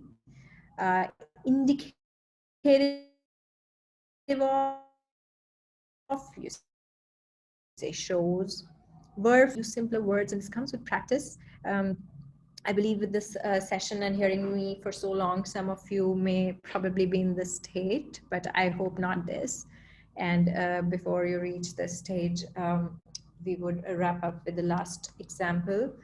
So if you talk about to come to an agreement, you'd say agree. So is in the need of, you say needs. And almost always, except in a small number of cases, which is very commonly used in medical language actually. So you say almost always. So simpler words. Various learning tools are out there and they're all free. You can use YouTube. There are Facebook groups and communities. There are books. There are courses online. There's a Grammarly software, which some of the versions are free. And of course, local friends are gold. If you can find them and chat with them in English, it's a slow process. Don't stretch yourself too hard. And just go with the flow, and it comes with time. Thank you. Happy to take questions. Latika, thank you for excellent presentation. As usual, very informative, packed with cartoons, with eye-catching slides. Thank you very much. My question is how non-Anglophone authors may start writing articles in English, in acceptable English. Just your advice. So my advice is that start with a colleague or a senior person who is more comfortable with the language, and you can use softwares like Grammarly to run your text through it to get a basic idea. For those of you who don't have any software, just paste it in a Gmail box, because Gmail is doing a lot of editing these days. I feel that's the best free and widely available tool, and you will learn as you go. I'd say I have learned so much in the past 3 months since Google rolled it out. So it's a continuous process. All of us are learning, and it's not about not knowing, it's about wanting to continue growing, you know. Latika, thank you very much for your excellent presentation. Do you use Grammarly or pre-writing aid while you're writing your own articles? Yes, I do that because, you know, and I would really thank some of the journals which were very specific at times. And I've gone through that entire cycle of, you know, denial, being upset, being angry, but it is extremely useful because even despite having studied in English medium school all the time, sometimes you miss out on the hyphens, the comma, or you start using passive language. You know, it's a cultural thing. In India, you don't want to say like, I did this. So you're culturally bent to say that this was done. So I found it very odd to write methods where I say, okay, we did this. You know, I always used to write in passive voice. But then when you use these tools, it's truly enlightening, and it is an amazing experience because you learn, you grow, and of course it's a continuous and slow process, but you should not stop. That is the main thing. Oh, your English is perfect. Latika, there is also another question. What websites can you advise for learning medical English? A question from Olena Kindrakevich. So, so Microsoft Word has some plugins which specifically include medical terms. And if you install those plugins, they can be very useful because then Microsoft Word will not flag all your scientific terms. So because a lot of them are flagged by routine Microsoft Word. So maybe I can email all of you. I'll look it up once again. It was a very local Indian thing, but we were told at the institute once, and I found it really useful. So there are some plugins, you can look for them actively, specifically for the medical literature. And then the word grammar tool does it in a wonderful way if the vocabulary is set right. Okay, Latika, do your colleagues use services of commercial editing agencies in India? So, I believe some people do, and even I have been suggested that, but the main thing is how much can you engage with such things, because there is a danger if you leave out a manuscript to be written by someone else, then the entire meaning can change. So I would always recommend that you do it yourself, you use a software, and you also learn as you go along. If you pass it on, then it's an experience lost and a skill that was never developed. Yeah, exactly.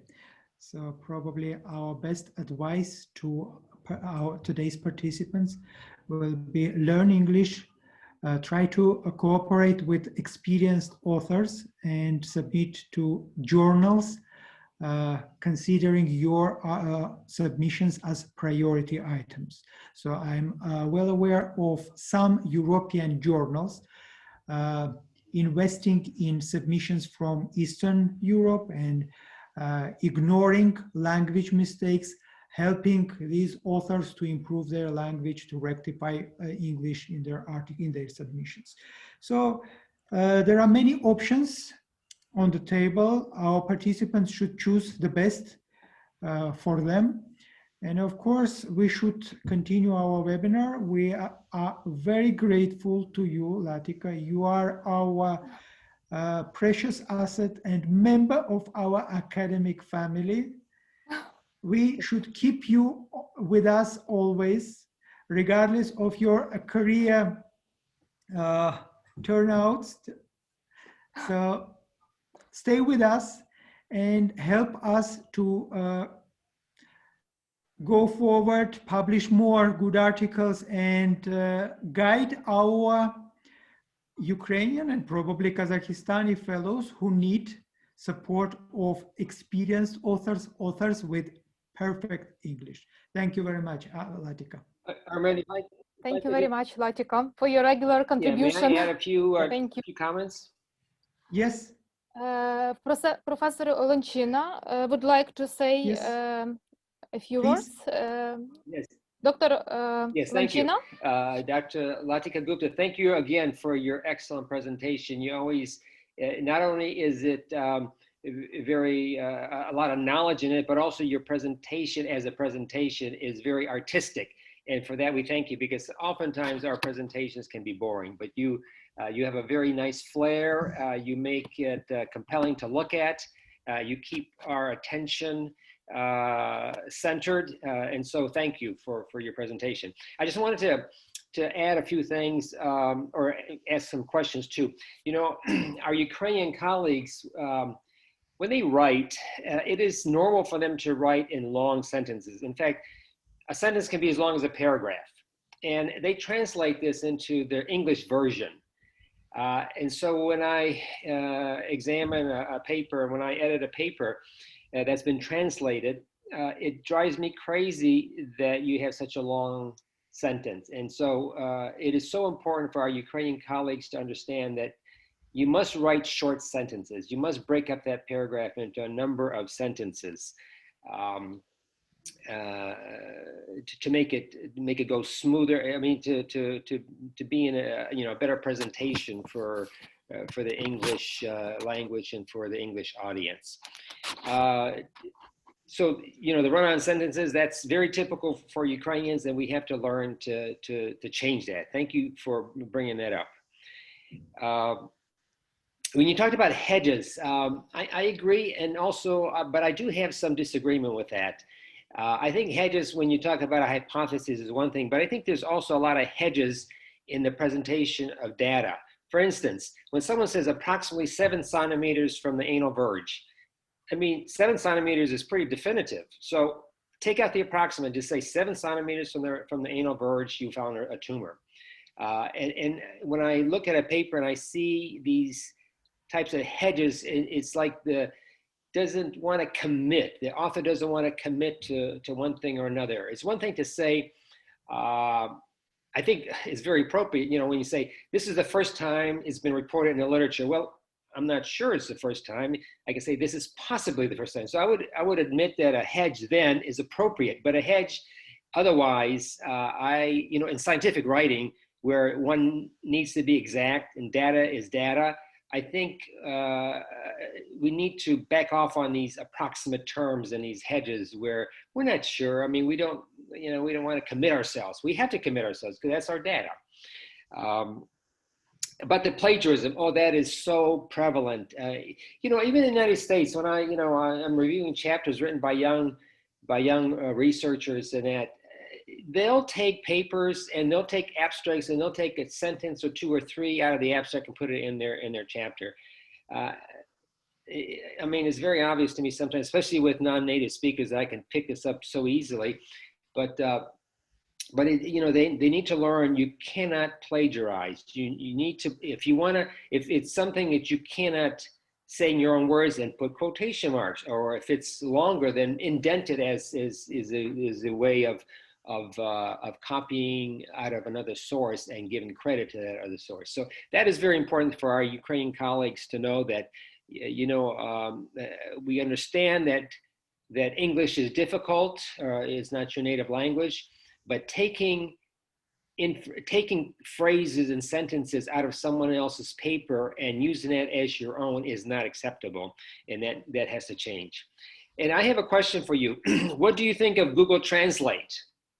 I've seen it over many years. In the beginning it was terrible, but now I think it's gotten better and better. However, one caveat I think is that you need to experiment with it. In other words, when you do a Google Translate, don't just take the first thing that comes up, but get a version of it, get another version, use another term and see how that comes up. In other words, play with it to see what term, just like when you go in a dictionary and a certain word may have different meanings, but the dictionary, I think, is more explanatory as to whether it's a noun, a verb, or adverb, or what have you. It isn't necessarily so in Google Translate. So I think you need to play around with it until you hit the right combination or the right word. Maybe use Google Translate and then use Grammarly or Gmail. Good, so, yes. Gmail, yes. I mean, Gmail, even when I'm writing letters, it always corrects me. So I think that is absolutely correct, that the Gmail auto editing is very good. Although one must be careful. You need to go over it again because sometimes they auto edit in the wrong direction.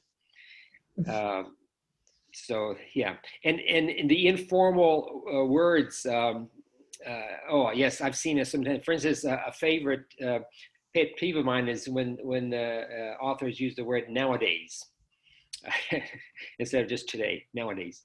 So yeah, so there are very things. I thank you again. I think this is such an important topic. And I think that as we write papers, we should listen to this lecture over and over again, and make sure that that all these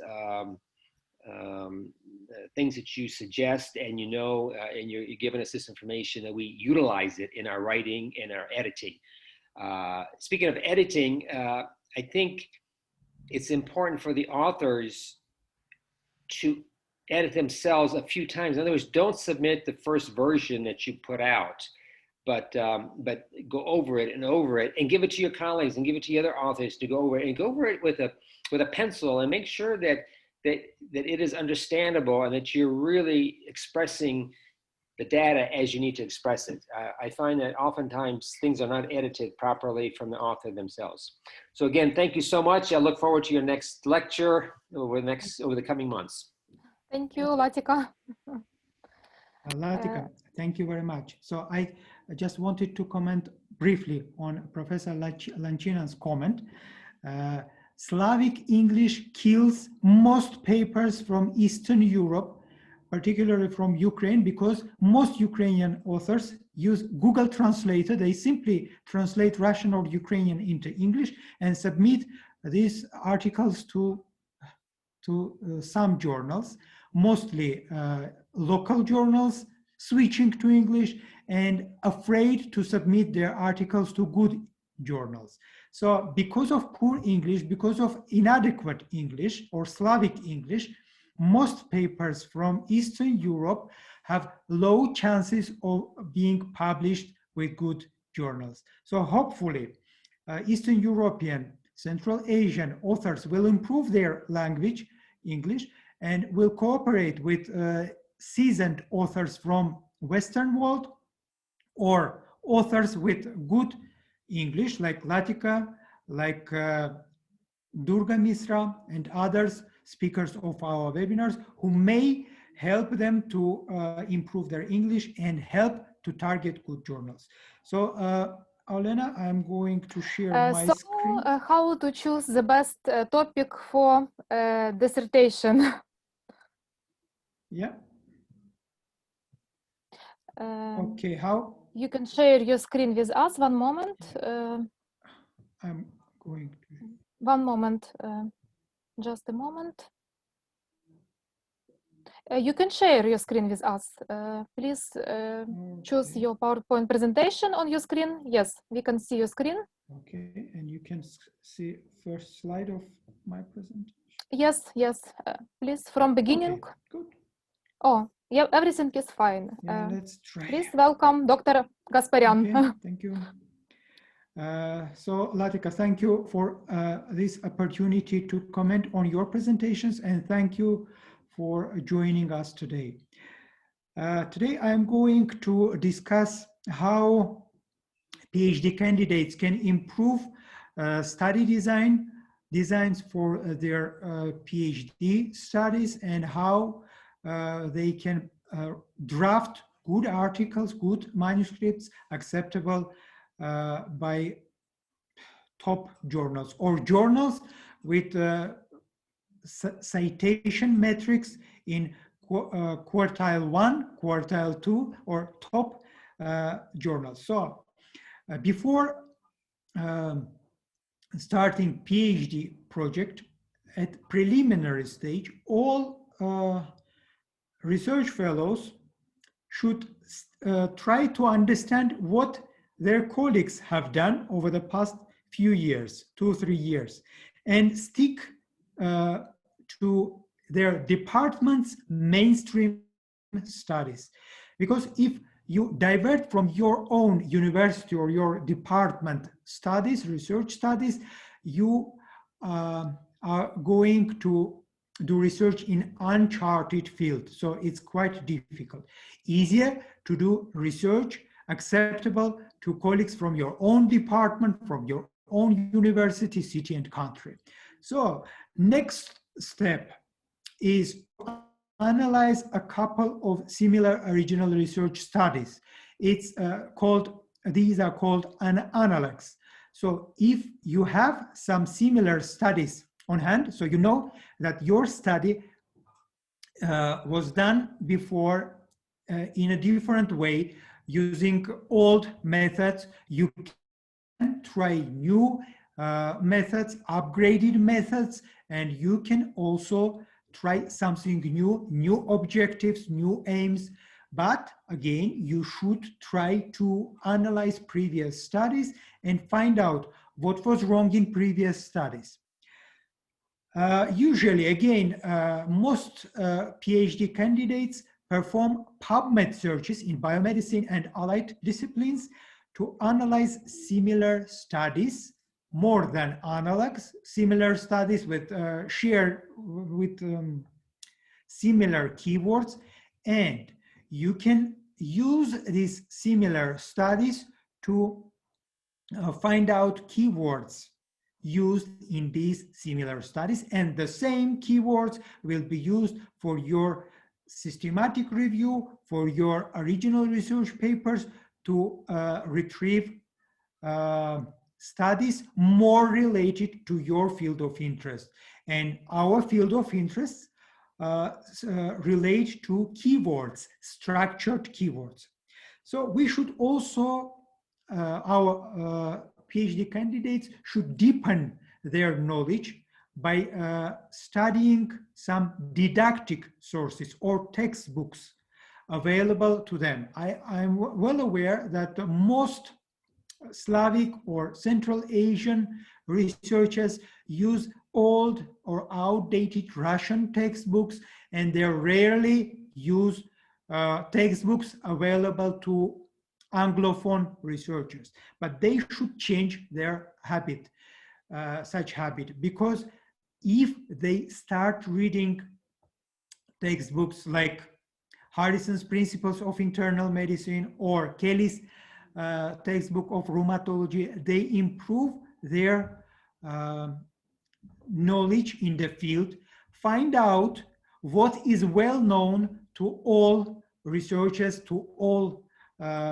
trainers, and they can realize what is missing, what they can find out gaps in common knowledge. So these didactic sources or chapters, relevant chapters from textbooks, help researchers to understand how their research is going to be organized, or which is topic for their research.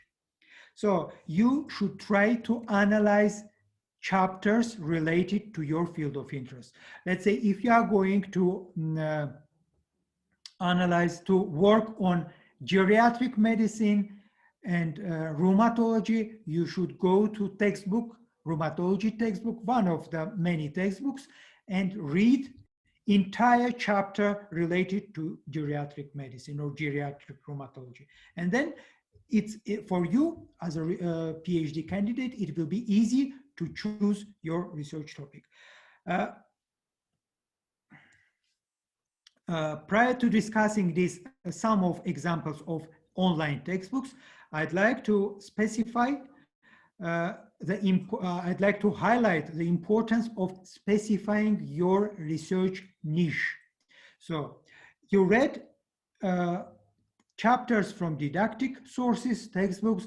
Now it's time to understand which specific academic niche is relevant to your interest, where you can do a research, or whether online resources available at the moment can help you perform robust research or research study based on evidence, some evidence.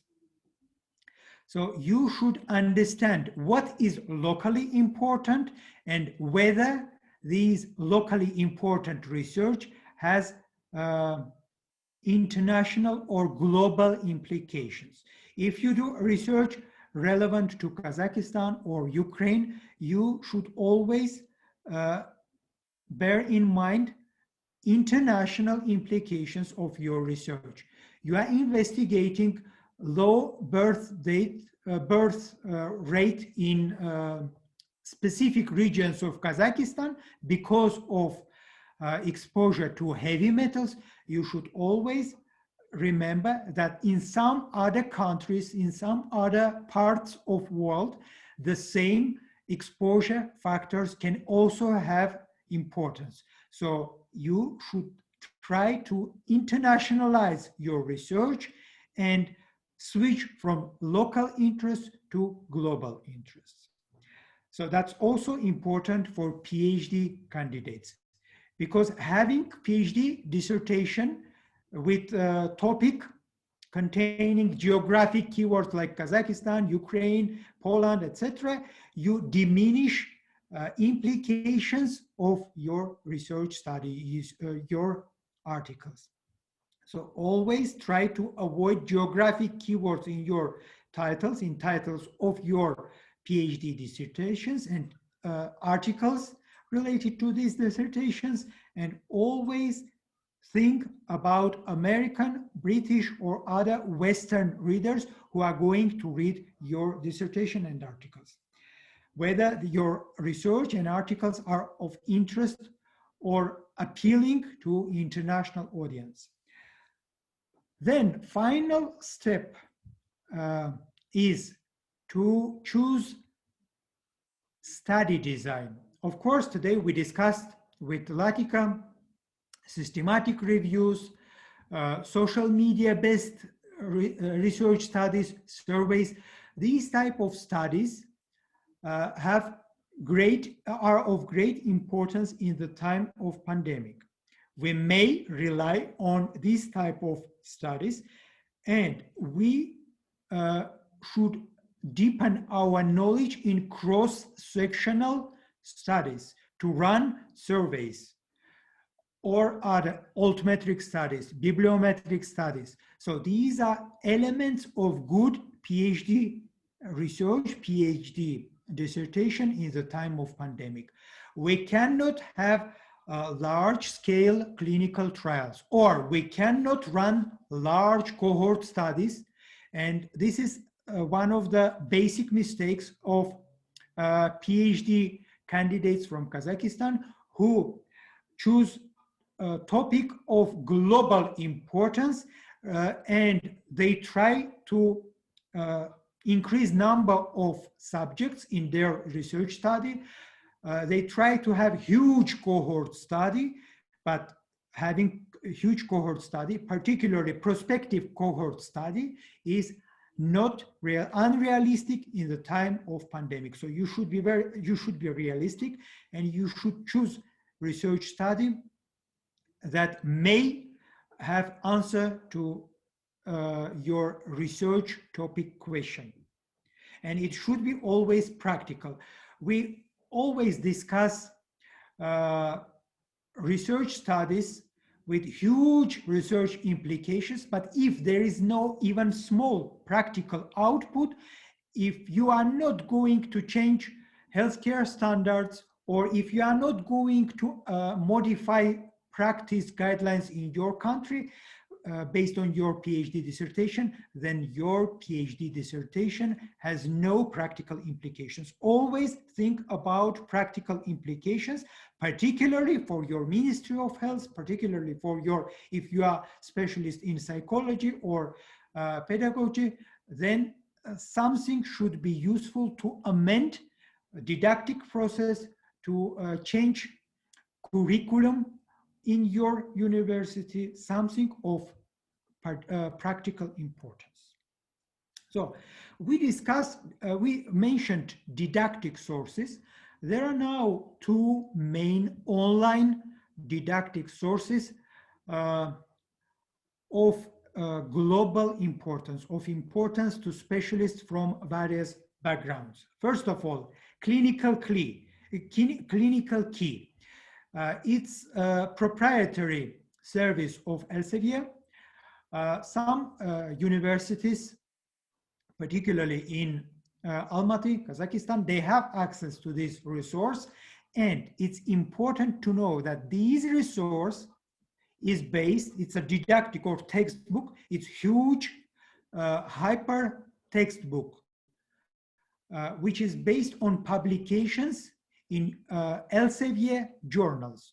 So you can also search through other platforms like PubMed or Science Direct and retrieve the same articles having influence on Clinical Key. But Clinical Key is an aggregated hub of didactic articles, and in the time of pandemic, again, I strongly encourage all our residents, all our SHOs or registrars, or those who are specialists in training, to use Clinical Key or UpToDate.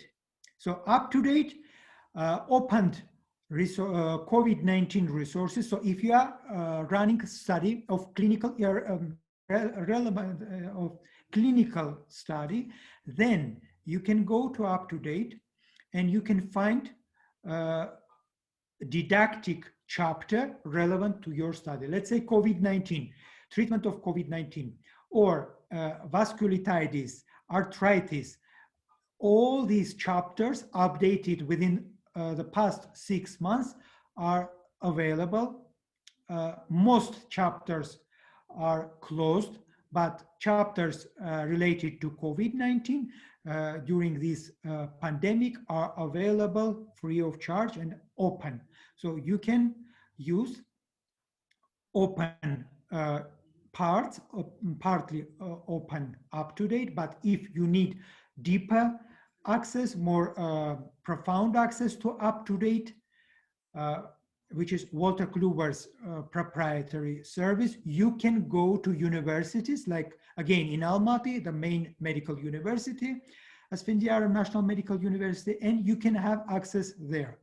Other universities in Western world, in America, let's say in other big cities, big countries, also have access, they secured access to up-to-date for their clinicians. So before you choose your topic for PhD dissertation or other types of thesis, you need to learn from some available examples. And I strongly encourage today participants to go to ProQuest, which is an aggregator of information. They have open hub of master and PhD dissertations, and you can choose specific dissertation fulfilling your interests. So even if you cannot find something relevant to your research study, you still can navigate to a few examples of dissertations written by Western or Anglophone researchers and learn how they, from their structure, the structure of their dissertations. Here I presented COVID-19 dissertations, which were defended or in the plan for defendants for this or next year. So there are now roughly 360 dissertations related to COVID-19. So you can go to these, some of these dissertations relate to public health, others may be of importance to university faculty members, research managers, so you can choose dissertations of your interest, and all these dissertations are freely available.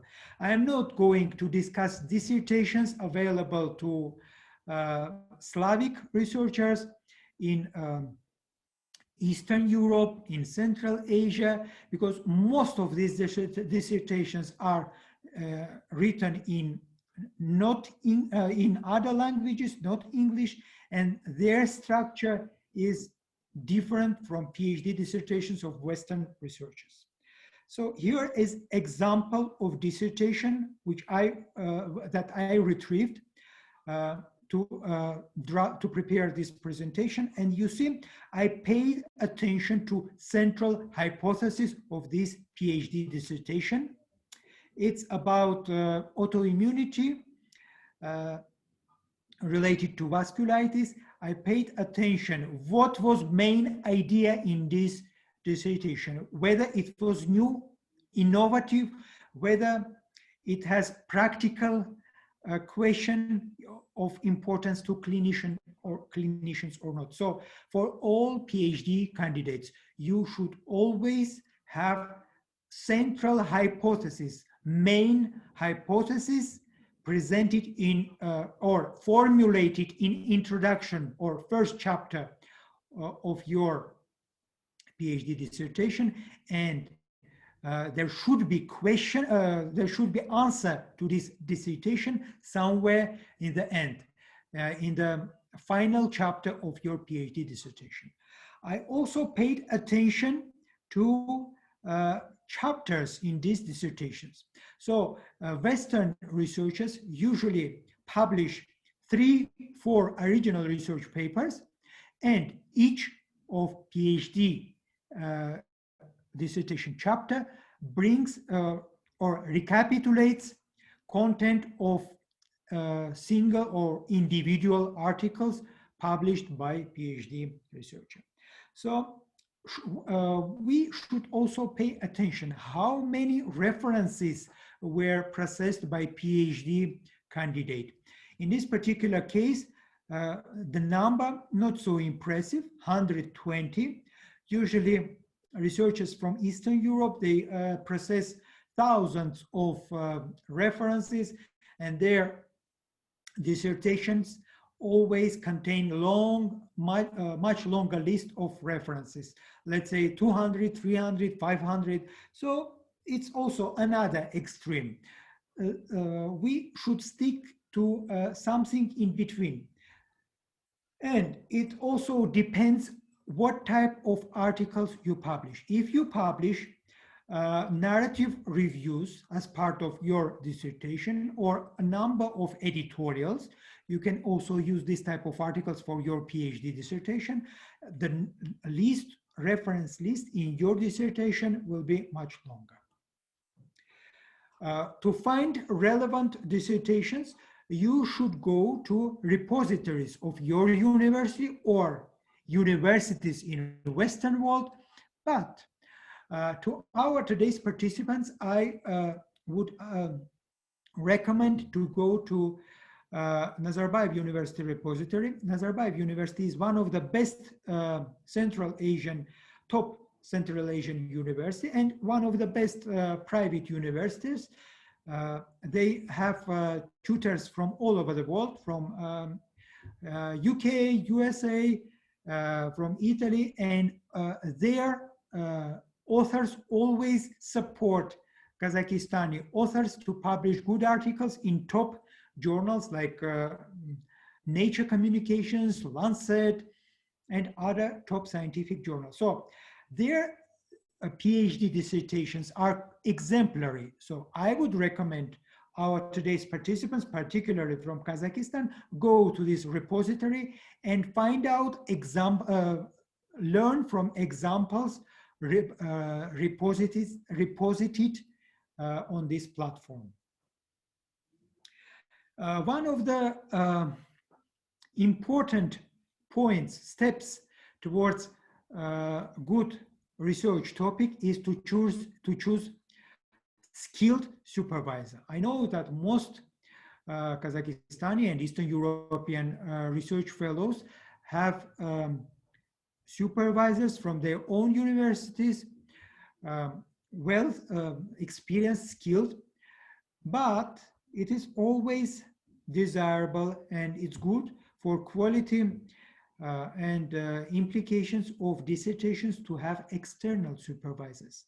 Our today's moderator is one of the external supervisors in Kazakhstan, Olena Zimba, and I am also responsible for a handful of PhD dissertations, not just in England and also in Central Europe, Central Asia, in Kazakhstan, and I am well aware of credentials of these external supervisors. So supervisor of PhD dissertation should have broad interests, not just in your scientific niche, but also broad interests. Let's say in social media, interests in social media, in statistics, in English language, in academic disciplines outside of your narrow field of interest. If it is cardiology, then you should also have supervisor with broad internal medicine interests. So broad in professional interest of supervisors helpful for quality of your PhD dissertation and for your guidance. Your supervisors should be active in research, particularly in the past 3-5 years. And they should have good profiles on PubMed, Scopus, and also Publons.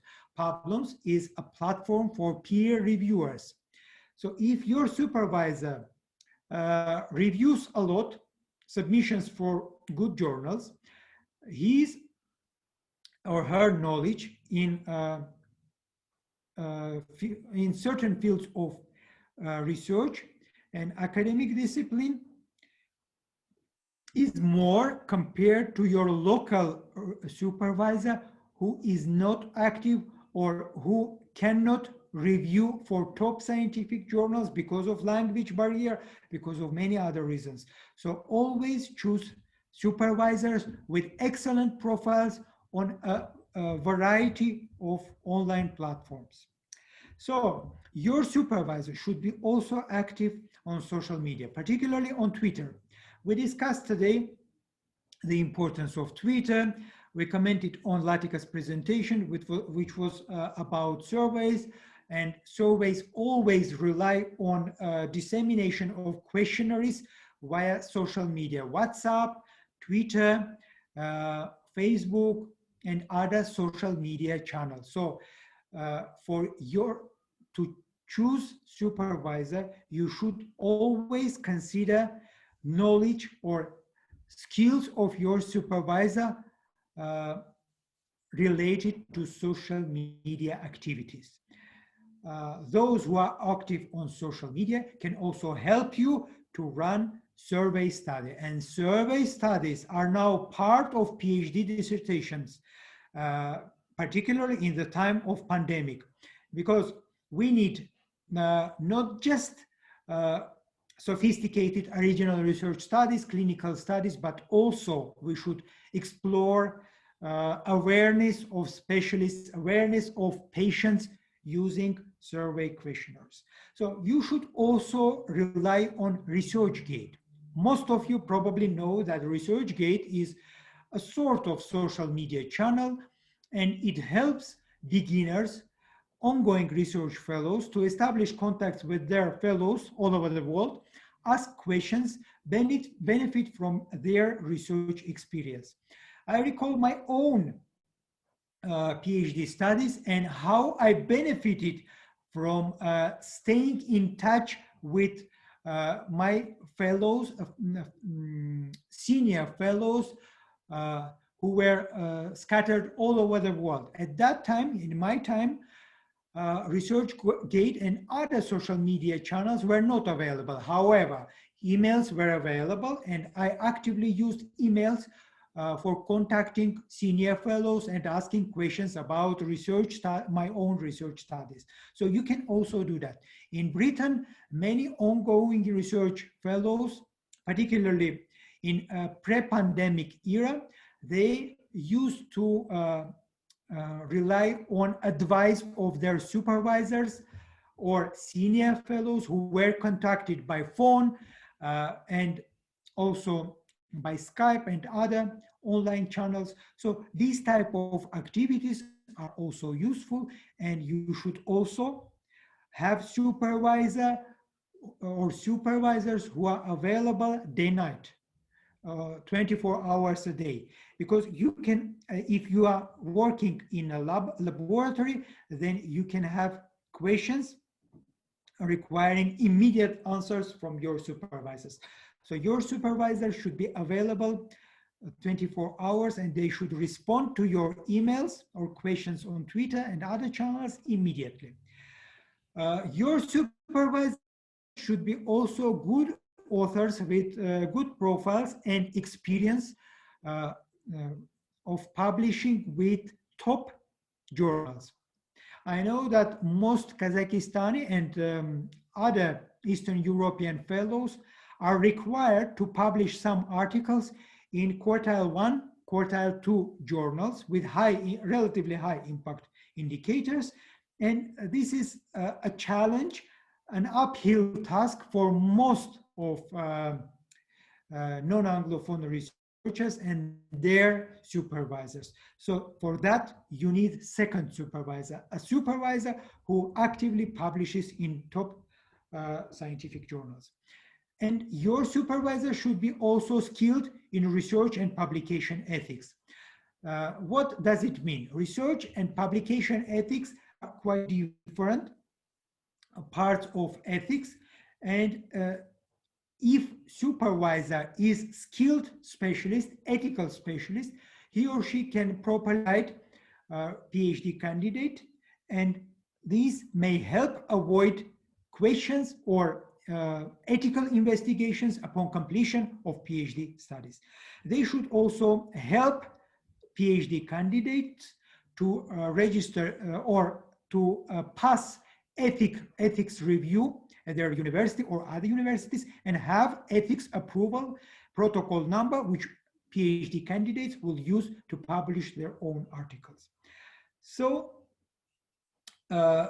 good supervisors always have experience with previous PhD candidates, particularly non-Anglophone candidates who have numerous difficulties with publishing articles in good English, running research, having access to bibliographic databases or online platforms that is processing their data.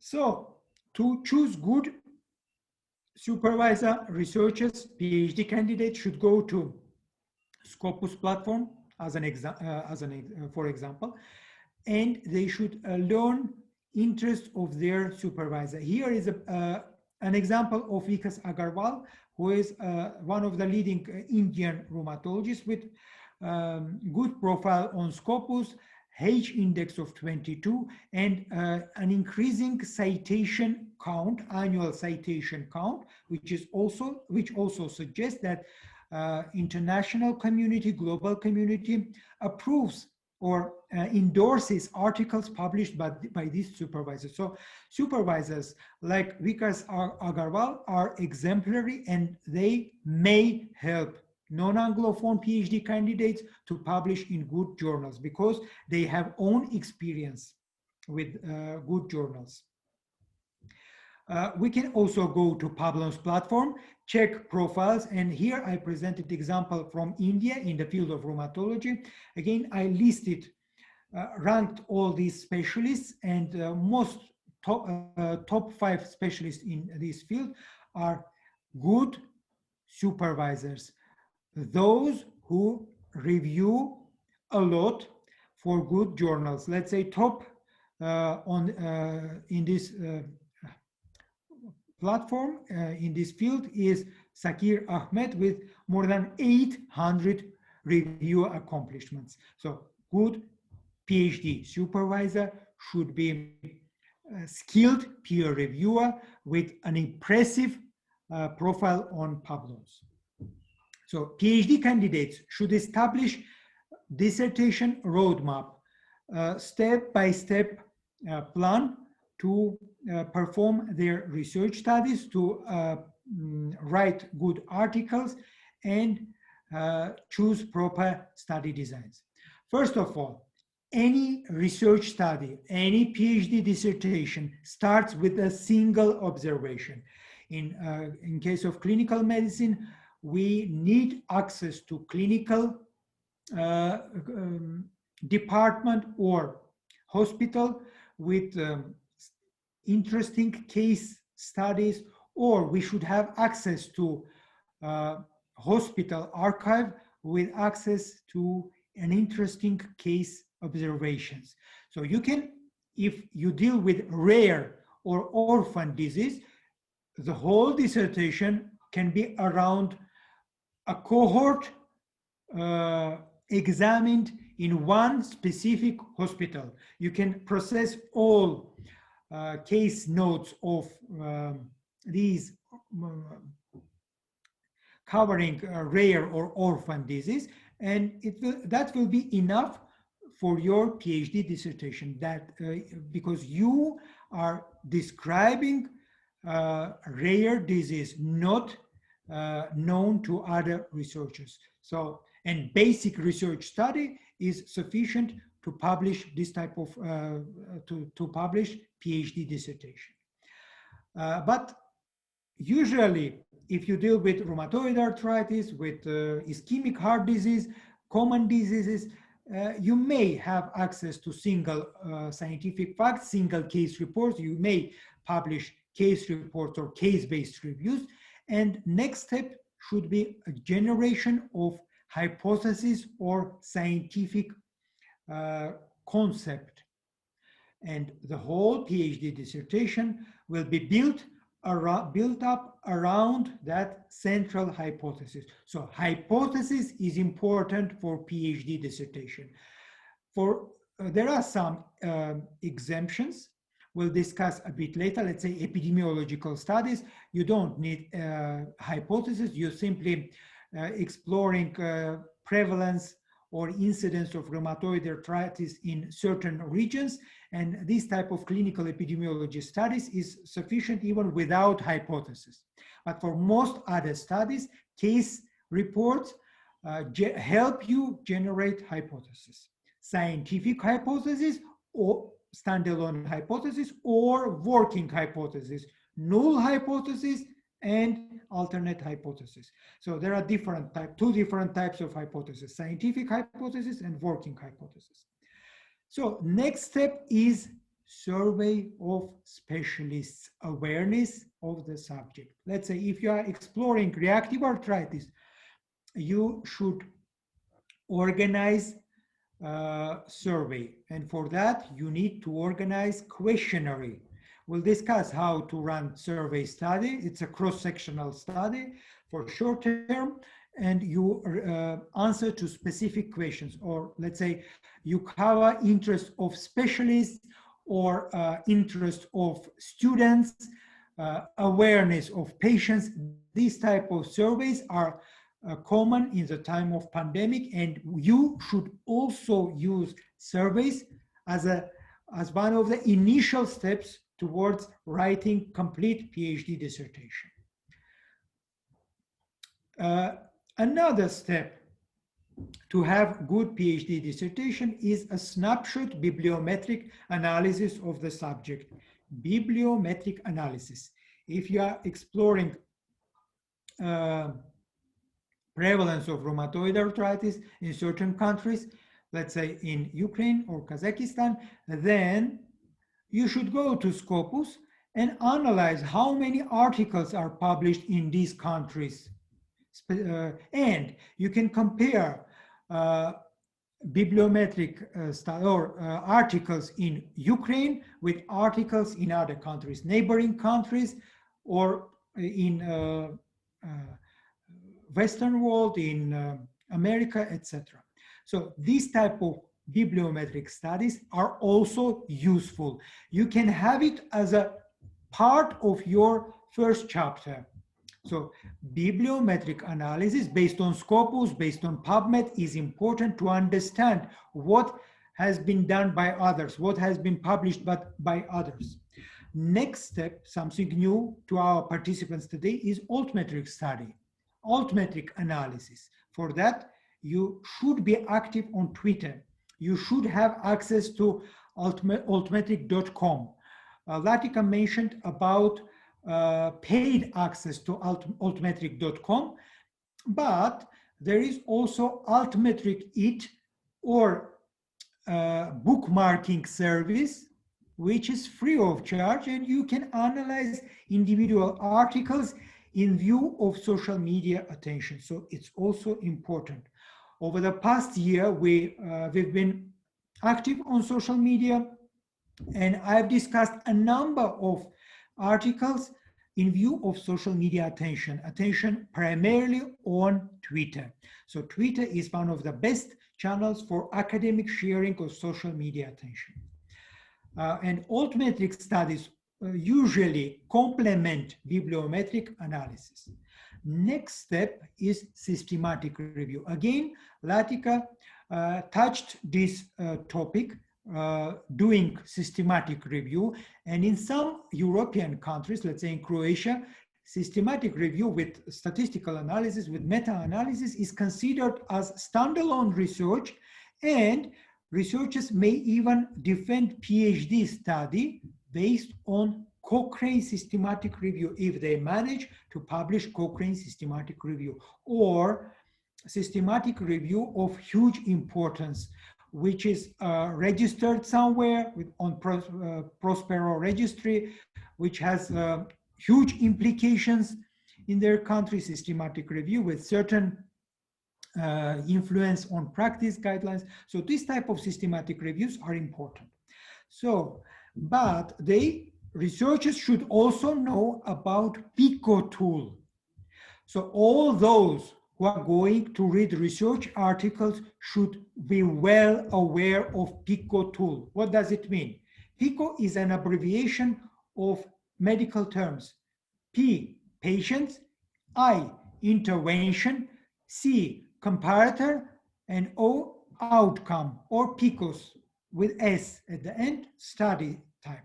So any researcher who reads original research article should analyze article in view or through the prism of PICO. How many patients are discussed in a specific article? What was intervention in that article? What was comparator, whether it was placebo or drug, several drugs were compared, and outcome, deaths or morbidities, comorbidities as a result of intervention. So PICO tool is important. Without knowing PICO tool, you cannot analyze articles and you cannot write systematic review articles. There is another type of research we will discuss today, information analytical study based on statistical handbooks, statistical yearbooks of your Ministry of Health. It also can be part of your public health dissertation or clinical dissertation, but with some information on morbidity and mortality from Ministry of Health. These data are reliable because these data come from Ministry of Health, are standardized and reliable. You can rely on these data without verification, without the need to validate. Usually PhD dissertation contains original research, and in the time of pandemic, the most feasible part of research is retrospective study based on medical notes. You may also run prospective observational study, but note that in the time of pandemic, access to patients, at least in the coming 2-3 months, is limited, and running prospective study is quite problematic. But you can rely on other study designs, of course, if you know limitations and advantages of each study or each type of study design. You should also know about research ethics. We discussed today partly plagiarism, which is highly prevalent in some non-Anglophone countries because of language issues, because of old perverse traditions. So we should teach our PhD candidates how to obtain written informed consents at the start of their research. If it is retrospective study, if it is based on medical notes, there is no need to obtain, or there are some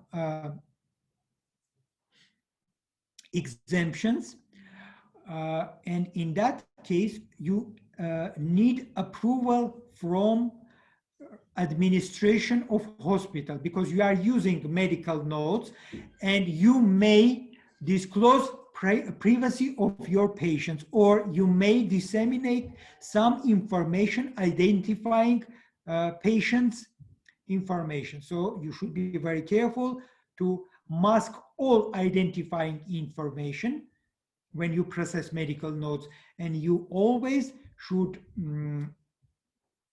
obtain approval of hospital administration if you are going to process archives from their hospitals, and if you do not have written informed consents in medical notes.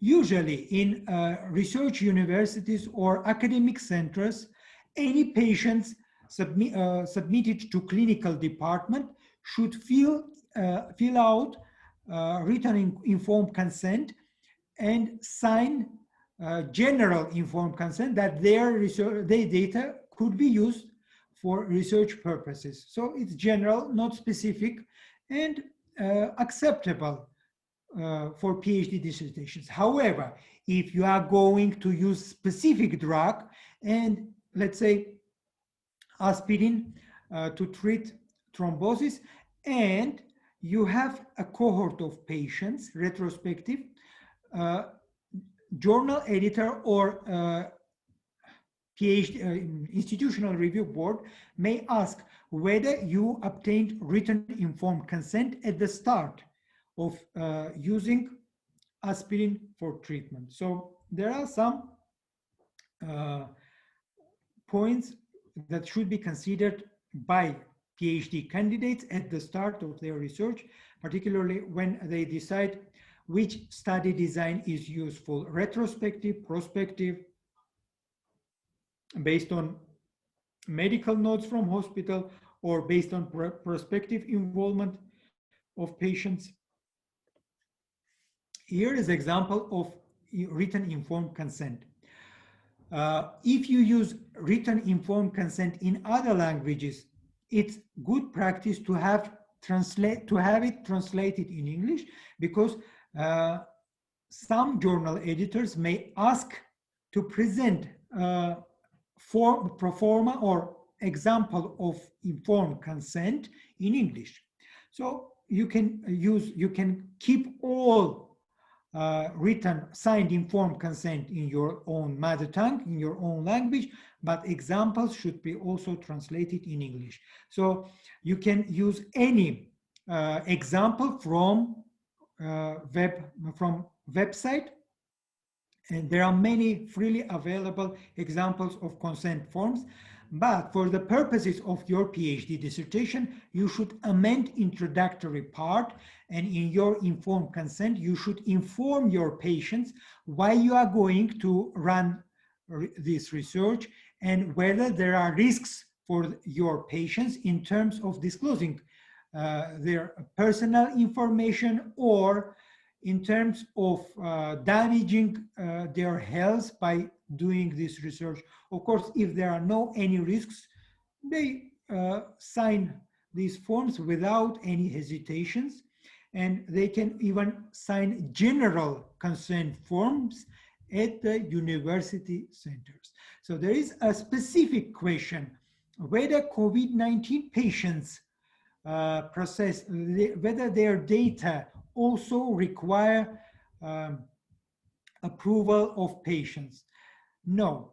If these patients are accepted to intensive care units, or if these patients died, deceased because of COVID-19 and complications, there is no need to collect consent forms from their relatives, or to have consent forms prior to these unfortunate events. However, for all COVID-19 studies, you need to obtain approval of your hospital administration, or to pass your research study, PhD dissertation, via institutional review board and obtain protocol approval or waiver, in ethics waiver. So all publication ethics standards are presented in updated recommendations from International Committee of Medical Journal Editors. Those of you who are not familiar with this globally important or hugely important association, it's an association of just 12 top scientific journals, including Journal of Korean Medical Science, Lancet, DMJ, British Medical Journal, and 2 globally important organizations, National Library of Medicine of US, PubMed, and also World Association of Medical Editors. So it's hugely important editorial association, though number of members is small, and their updated recommendations are mandatory to PhD candidates and their supervisors to know about all publication ethics points. There are also other recommendations from Council of Science Editors and other organizations. I'm not going to delve deeper into specific recommendations of these editorial associations. So ethics considerations relate to authorship. All research fellows should know, should be aware of 4 authorship criteria. They should know that some contributions should be acknowledged, let's say written contributions, statistical analysis, They should know how to disclose conflicts of interest using International Committee of Medical Journal Editors forms. They should know which citations or which references are ethical and acceptable. Of course, they should know how to check their manuscripts for plagiarism, to avoid plagiarism, and actively paraphrase passages suspicious of plagiarism. And of course, we mentioned Professor Lancina and Latika discussed this topic, and they mentioned about Grammarly. Grammarly is used to rectify your English and also avoid plagiarism or calculate percentage of copying. There are many other freely available platforms. Olena Zimba and I think others also use Grammarly as editors, so you can also use it. Of course, today we learned that Gmail service also useful to correct some passages of your English, small passages, because Gmail cannot translate whole chapter, whole manuscripts. But it's an important step to check, to practice, experiment, and try to write sentences in your own language, in your own words, and avoid copying. And of course, a final stage of ethics consideration is to work with ethical journals, which are retrievable via databases, and target good journals with high impact metrics, like Public Library of Science 1+1. We mentioned this journal today, but it's gold open access journal. I usually recommend platinum open access journal for PhD dissertations. So all PhD candidates should learn how to work with PubMed platform, retrieving Medline and PubMed Central archived indexed articles. And they should, before choosing their PhD topic, they should know about locally published articles published by their local colleagues. Let's say COVID-19 and Kazakhstan, or COVID-19 and Ukraine. Of course, numbers are not so impressive because of language barrier, because of publishing in their own journals. There are some local reasons for these small numbers of COVID-19 articles, but for those who are going to do research in COVID-19, they should cite highly relevant articles from their own country and convince supervisors that their study built on previous local studies and may have also international implications. So we mentioned about surveys today, and to briefly remind you that there are some commonly used platforms to run surveys, to disseminate questionnaires. Let's say Latika Gupta uses SurveyMonkey. It's a proprietary service. She has access, paid access to this platform, and she also helped us to disseminate, to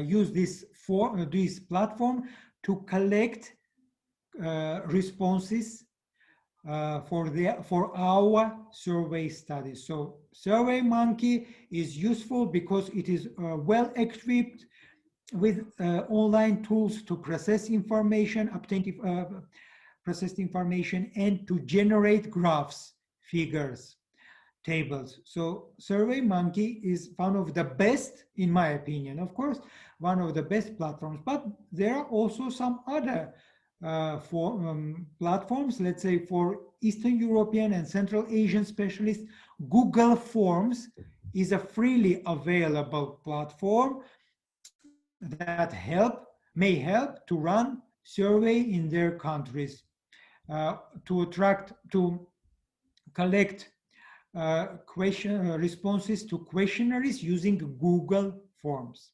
So these are two examples, proprietary and free example of online platform. Please learn how to run survey how to disseminate via social media, particularly Twitter, and you should disseminate survey using certain groups.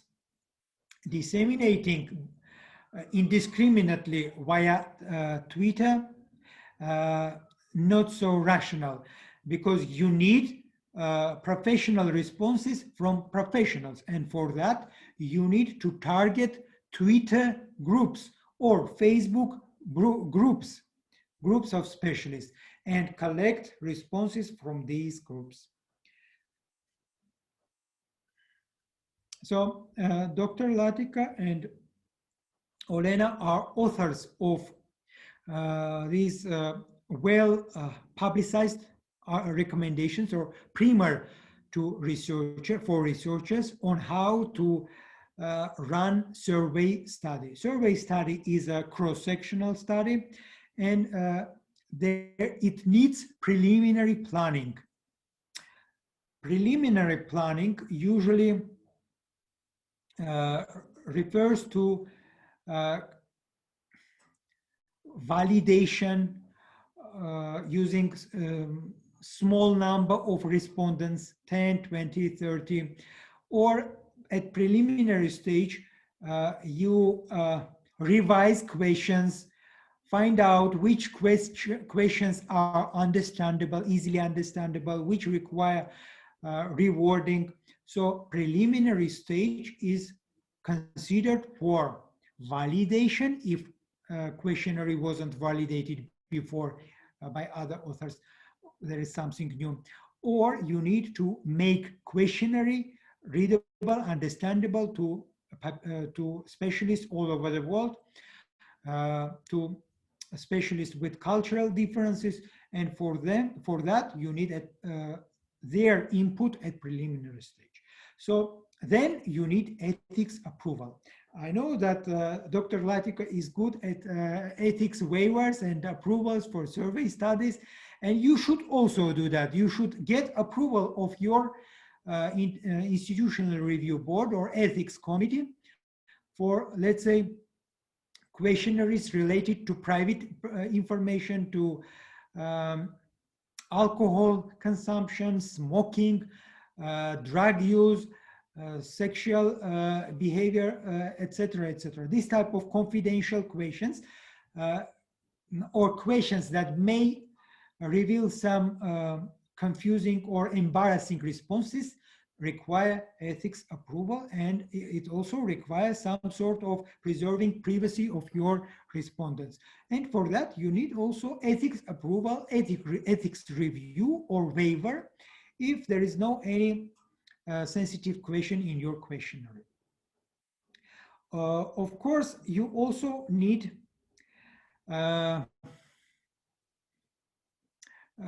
to prepare questions.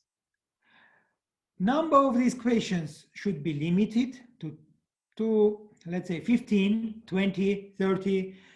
But if you exceed number of questions, time for filling out your forms will be long and you will distract your respondents. So to have realistic survey, you should have short questions lists up to 20, 30, and you should also have certain types of questions, multiple choice questions, drop-down questions, easy to respond questions, slider scale, let's say age of patients, open-ended or closed questions. So these type of tips for preparing questionnaires are important, particularly if you are inventing a new question, if you are not using something old, if you are not reusing old questionnaire. And yes, of course, you should choose also which social platform is used to disseminate your questionnaire. Let's say I'm well aware that in China and India, WhatsApp is the main social media for disseminating information, and Latika Gupta also extensively uses that platform, social media platform. So for studies of interest to Indian specialists, WhatsApp can be used. For studies of global importance, of importance to Kazakhstan, Ukraine, Western Europe, America, US, Twitter can be also used. And I hope that all our specialists who are learning English, who are trying to improve their social media skills, will start using Twitter for actively recruiting respondents for their surveys. Emails, hard copies, sending by mail, these are outdated dissemination options, particularly hard copies, particularly in the time of pandemic. And phone calls are also some annoying and not common, particularly in the time in busy times, particularly when you deal with surveys for clinicians or those busy clinicians involved in COVID-19 clinics. So for them, it will be quicker, easier, and handy or convenient to use Twitter. So I mentioned about two types of hypotheses. For PhD dissertations, these are quite important. So you may formulate your scientific hypothesis as a standalone article and publish it. So for that, you need to structure your scientific hypothesis. So your scientific hypothesis should be based on previously published information of general importance or of specific importance to your hypothesis. Then you should briefly formulate your own scientific hypothesis and then present how you are going to test your hypothesis in retrospective cohort studies or intervention trials or prospective cohort studies, or you may also justify survey study, and that's it. You can finalize your PhD dissertation by having one hypothesis and one small original research study. But all scientific hypotheses also require specific section about implications, ethical and clinical. Let's say if you are going to propose a vaccine or you are repurposing measles vaccine to improve immunity, boost immunity, or prevent COVID-19 spreading, you should also present whether there are ethical implications. Some patients vaccinated against measles or against BCG may develop severe COVID-19, and your scientific hypothesis may have harms. So negative implications of your hypothesis also should be mentioned. So all scientific hypotheses may have some limitations or negative ethical implications, and you should be open. You should disclose all these implications. Of course, standalone scientific hypothesis, let's say repurposing of scientific or vaccines, or repurposing of hydroxychloroquine, colchicine, and other drugs to treat COVID-19, not so influential in terms of citations. Though in terms of Altmetric, these type of hypotheses are quite influential in the time of pandemic. So a lot of discussion on Twitter, on social media, but number of citations is minimal. So this is the main limitation of standalone scientific hypothesis. For another type of hypothesis, original research papers hypothesis, or called working hypothesis, you should understand what is null hypothesis and what is alternative hypothesis, H0 and H1. So null hypothesis, when you negate or exclude any influence of your intervention. So alternative hypothesis, when you suppose you predict certain effect of your drug therapy. So it's called alternative hypothesis. You predict something positive or negative. So you, in your research studies, original research studies, whether it's a retrospective, prospective cohort study, or intervention, longitudinal study with intervention, these two types of hypotheses should be formulated before presenting aim of your research. So briefly about snapshot bibliometric analysis. You need this part of your information. It helps PhD candidates to map their field of interest. It identifies highly cited articles on Scopus, Web of Science. So all PhD candidates should have full access to Scopus, either Scopus or Web of Science, or ideally to both platforms, both databases. It allows to calculate H-index of your topic. So let's say H-index of 5 means that there are 5 articles, each of which is cited at least 5 times, and it's relatively small amount of citations. So H-index of your research topic that you examine is rather low. There are research topics of H indexes equal to 200, 300. So it's better to have high H index.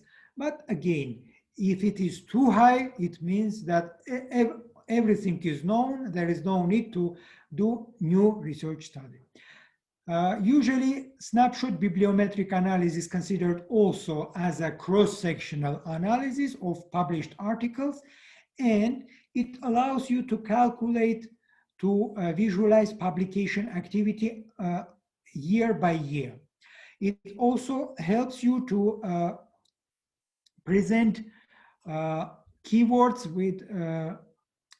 with huge popularity, or construct cloud-based maps of your research study, which keywords are more actively used by other authors.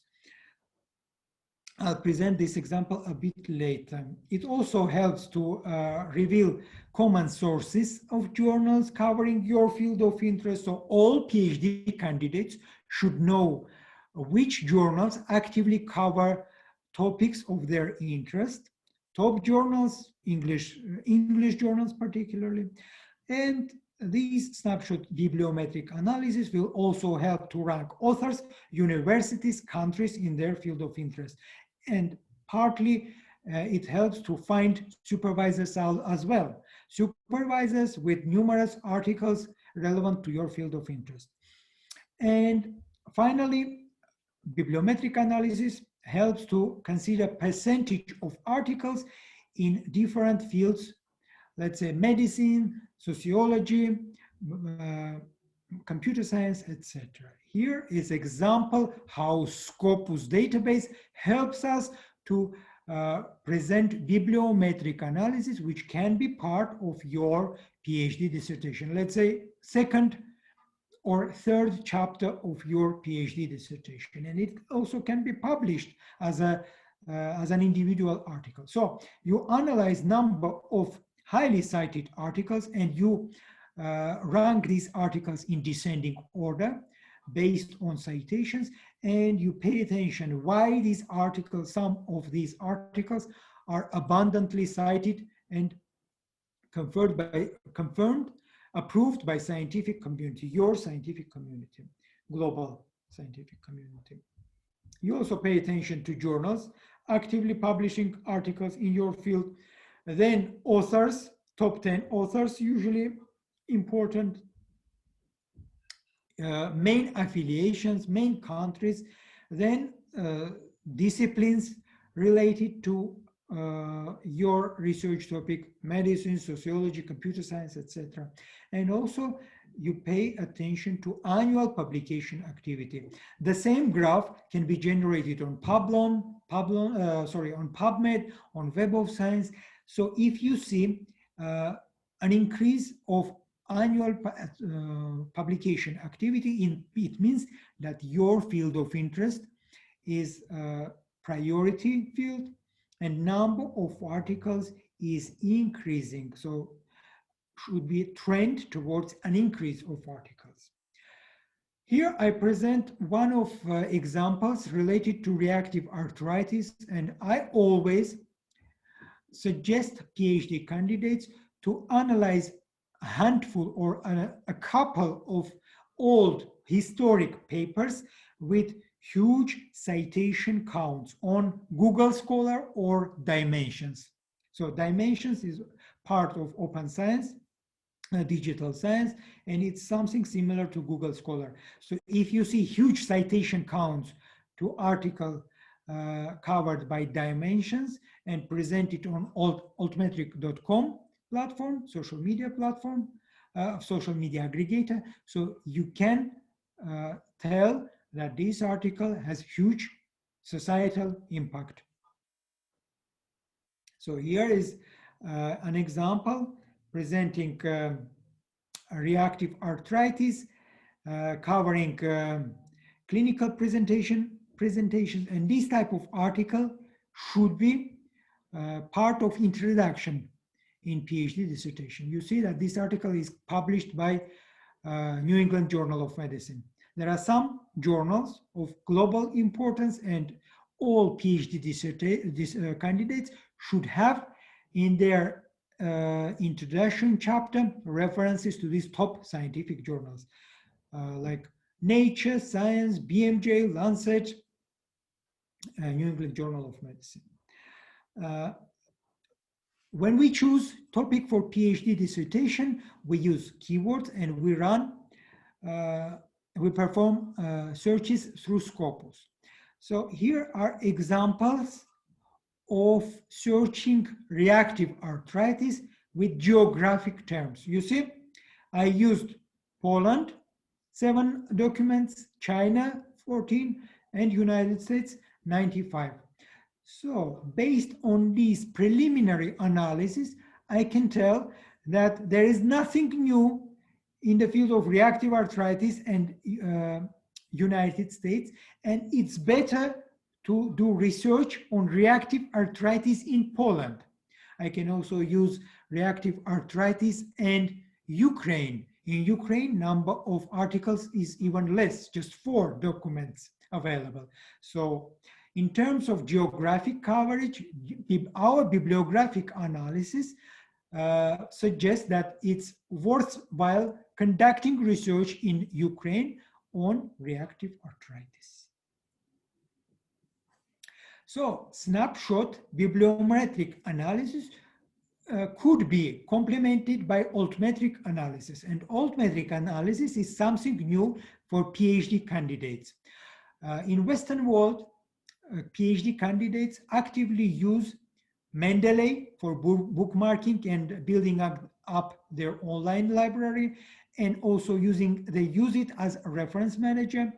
They may also use altmetric.com as a social media aggregator, and they can map societal attention, number of tweets, number of Facebook mentions to articles of interest. So always it's rational, it's worthwhile to complement bibliometric analysis with altmetric analysis. And here you see a number of colors representing different types of social media channels. Let's say blue color is popular because Twitter users always abundantly tweet, and Twitter activities always count.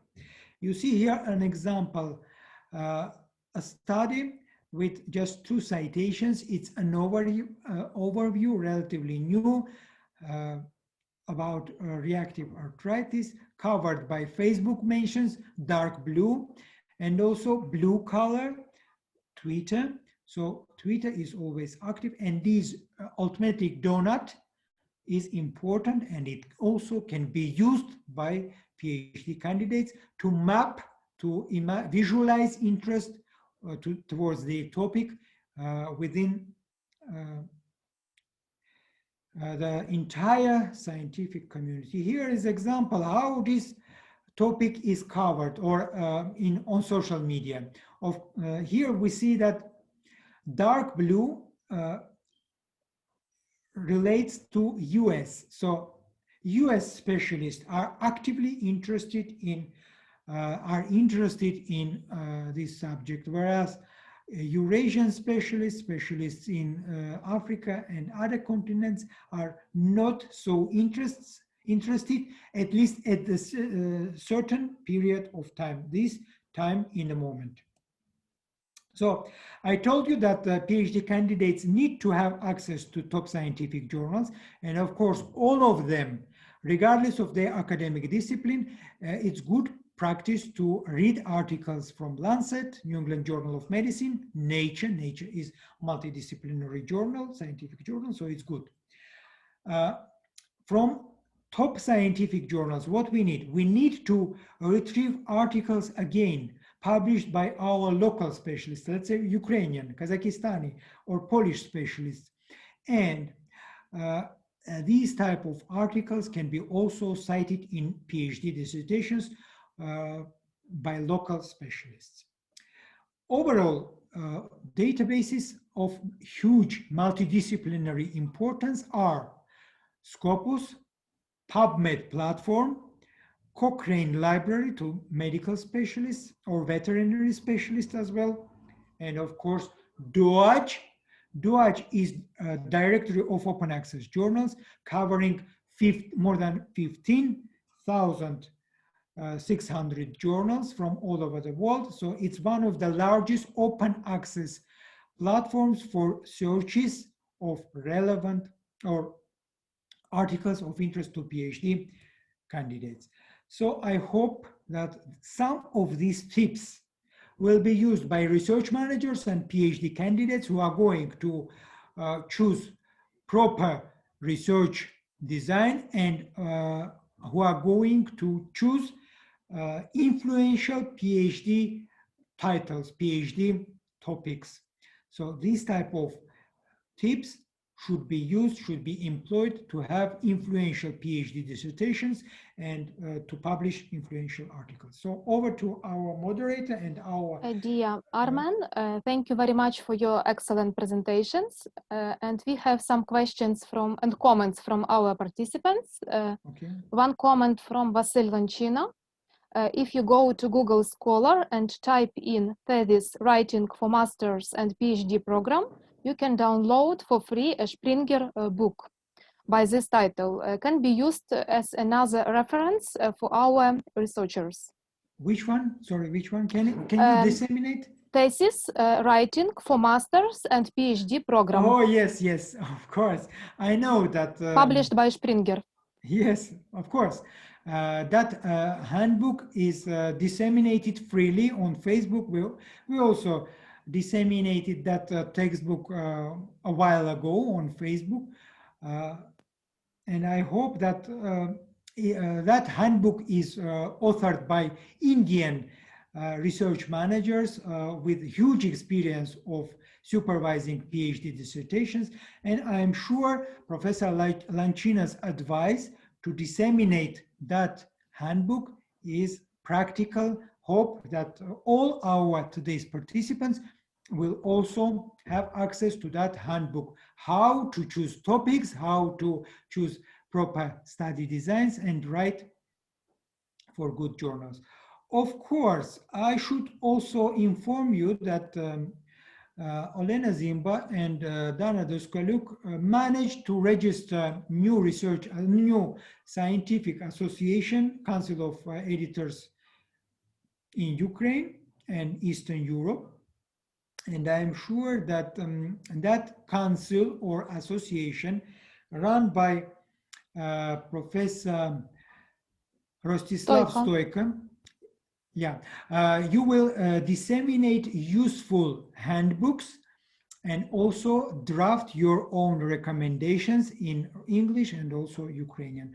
So it's good and practical to have access to associations, to experts like Professor Lanchina, Professor Rostislav Stoico, Dr. Latika Gupta, Dr. Olena Zimba. And today we also had a question from a signed PhD candidate from Almaty who asked about research collaboration with Ukrainian fellows in the field of COVID-19 and public health. Of course, that fellow, Maksat from Almaty, can find research supervisor in Lviv and other cities, Ukrainian cities, Ukrainian clinics involved in COVID-19 healthcare, in care. So our webinar is to convey good messages, but it's also useful to set up collaboration and to facilitate finding supervisors as well. Other questions, comments? Yes. One more question. Which percentage of PhD dissertation should be based on original research study? Any regulations? Okay. So, And which types of articles are commonly written by PhD candidates, and which of these count for PhD degree? Okay, first question about percentage of original research for PhD dissertations. Of course, in the time of COVID-19 pandemic and because of limited access to patients, originality of PhD dissertations can be low.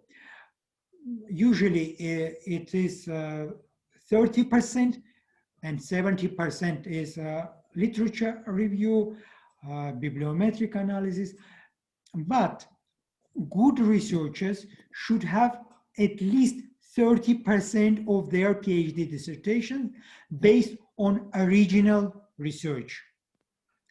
It can be survey, still original research. It can be systematic review with meta-analysis and statistical analysis. So systematic review is also considered as original research by some universities, by some journals. So research managers should be flexible, and they should, first of all, have hypothesis, and all research study designs should help to find response or answer to that scientific hypothesis, regardless of percentage of originality. But usually, and based on our empirical practice, 30% of dissertation should be original, based on original research conducted by PhD candidate himself or herself. And second question was about, please remind. And second question was about, one moment, which types of articles are commonly written by PhD candidates, and which of these count for PhD degree? Okay. If we refer to experience of Western scientists, British PhD candidates, they are required to publish limited number of articles. It can be 2 or 3, but some good PhD candidates prefer to have more articles, and they publish not just original research papers, but also editorials, let's say editorials with their research supervisors. And these type of articles are also counted for their dissertation. So committee examining PhD dissertation, they may consider as a positive step from a PhD candidate if they manage to publish editorials as well. So different types of articles are counted. First of all, PhD candidates should publish review article, whether it's systematic review or qualitative systematic review, narrative review. Then they should publish at least one original research paper. Ideally, it should cover, all original research papers should cover original research within frames of PhD dissertation.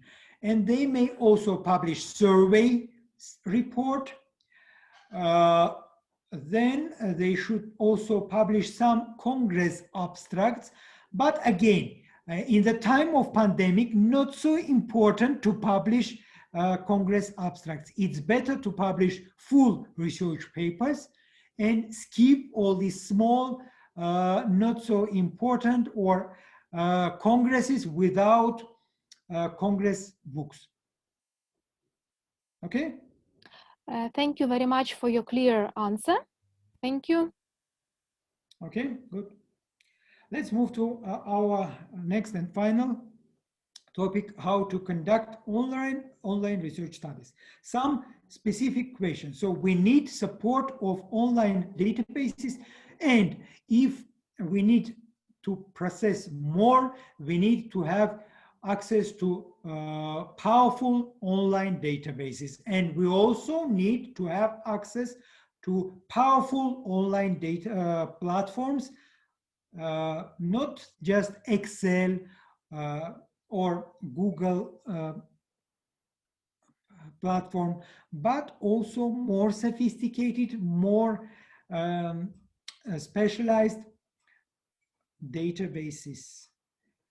Let's say SPSS package can be also used by PhD candidates. So using this opportunity, I encourage all our PhD candidates to obtain access to IBM SPSS package, latest package, and use it for academic purposes, to have database of primary data on SPSS package, on SPSS platform. So first type of research is systematic review. It should be based on PubMed, Scopus, Cochrane database. It should analyze existing research reporting articles.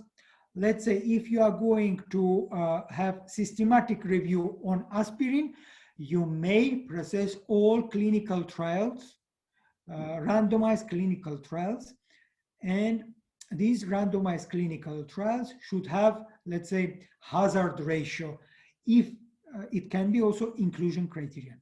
So you may generate new or so-called synthetic evidence based on previous publications. You need to have access to all reliable databases.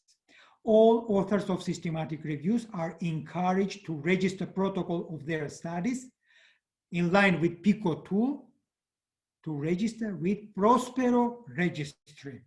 It's mandatory requirement for most journals. So they should also provide access to hypothesis systematic reviews, explain existing data inconsistencies, and systematic reviews may also change practice guidelines. Here you see practical implication of your dissertation.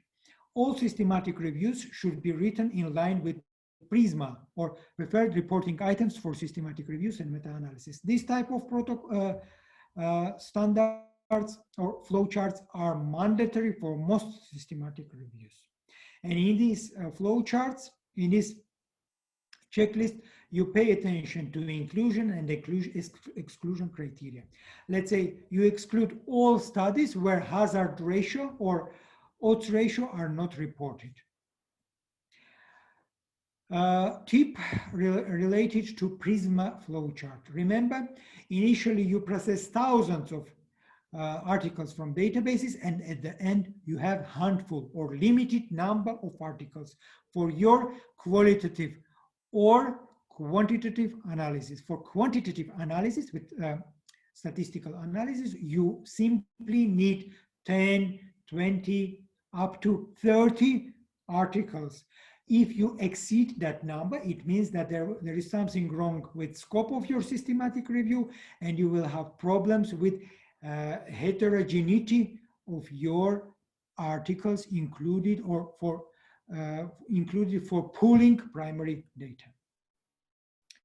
Here is an example of systematic review from Semipalatinsk Medical University, Semey Medical University, Kazakhstan, and you see that they managed to publish their article, systematic review, vitiligo and anxiety, systematic review and meta-analysis in PLOS ONE. good journal, gold open access journal, and they stick to Prisma flowchart, but unfortunately they didn't register this protocol prospectively with Prospero registry. So it was acceptable at that point with this journal. So they presented a comprehensive search strategy via more than 2 reliable databases. They searched PubMed platform, PsycInfo database, PsycInfo for psychology, psychiatry, and neurology, and also they searched through Cochrane library.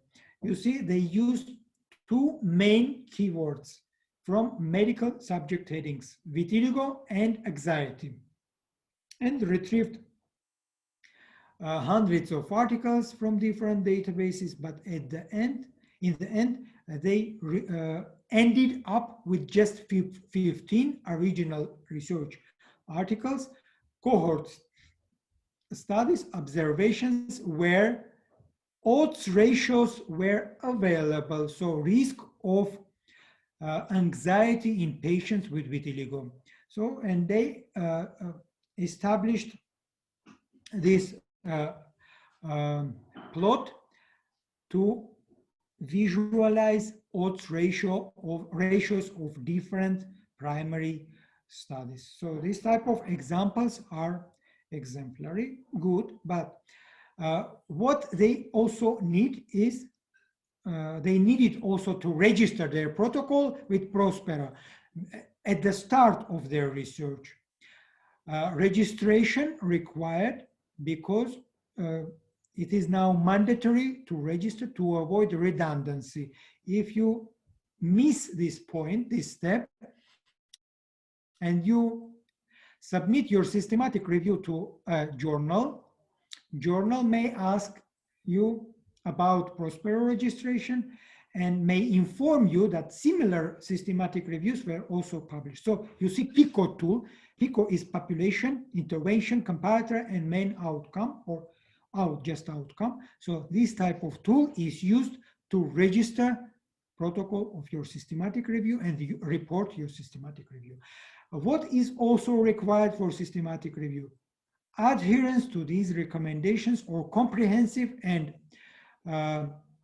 special evidence-based bibliographic searches. So this type of recommendation is published by me back in 2011, and it's still useful to this day because it contains points of interest to all PhD dissertation candidates.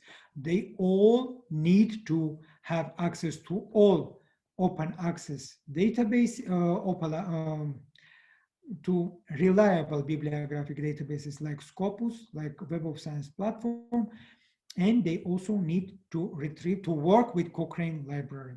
And also there are other important points.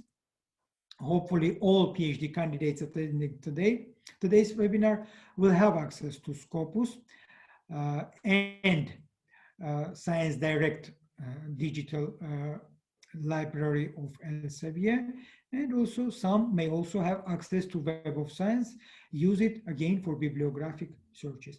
Cochrane library is useful for, to those who are going to process systematic reviews and clinical trials. Central is a database of clinical trials, and all those working with drugs, with medical interventions may use this hugely important database with more than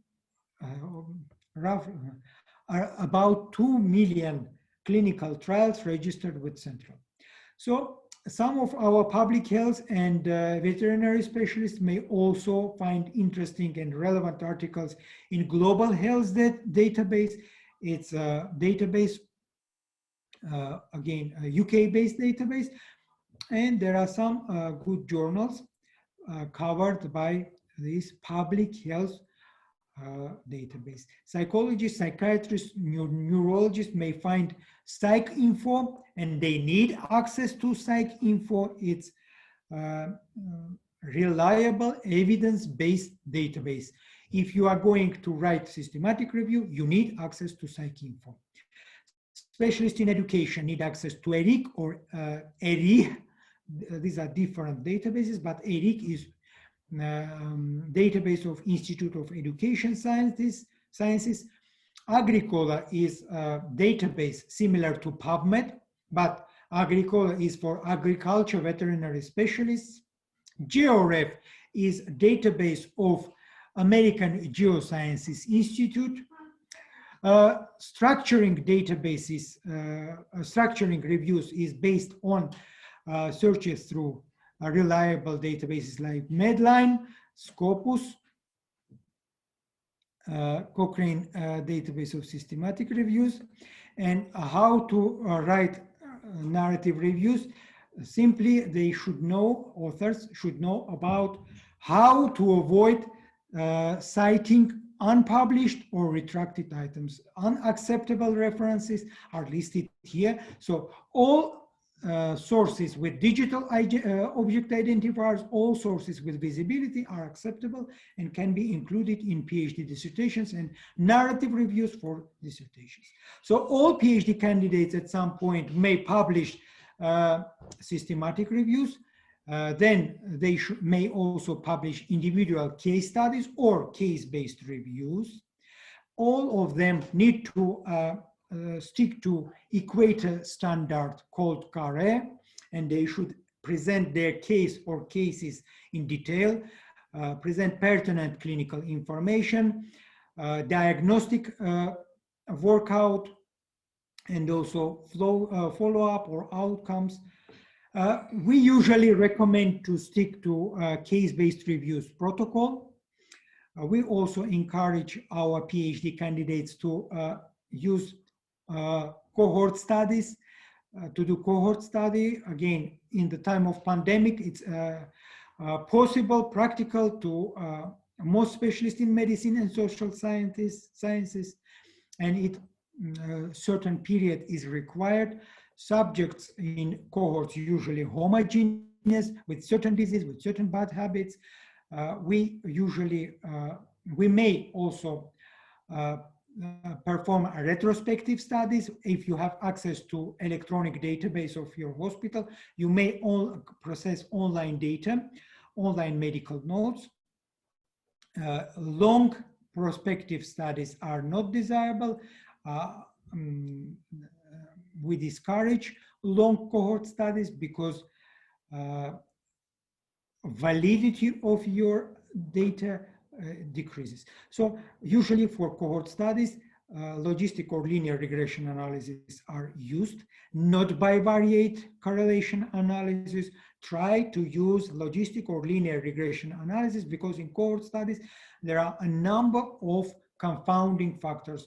You deal with exposure, let's say smoking, you deal with disease, you deal with outcomes, let's say death, but all these exposure and outcomes may also be related via confounding factors. And in regression analysis, you correct for all these confounding factors.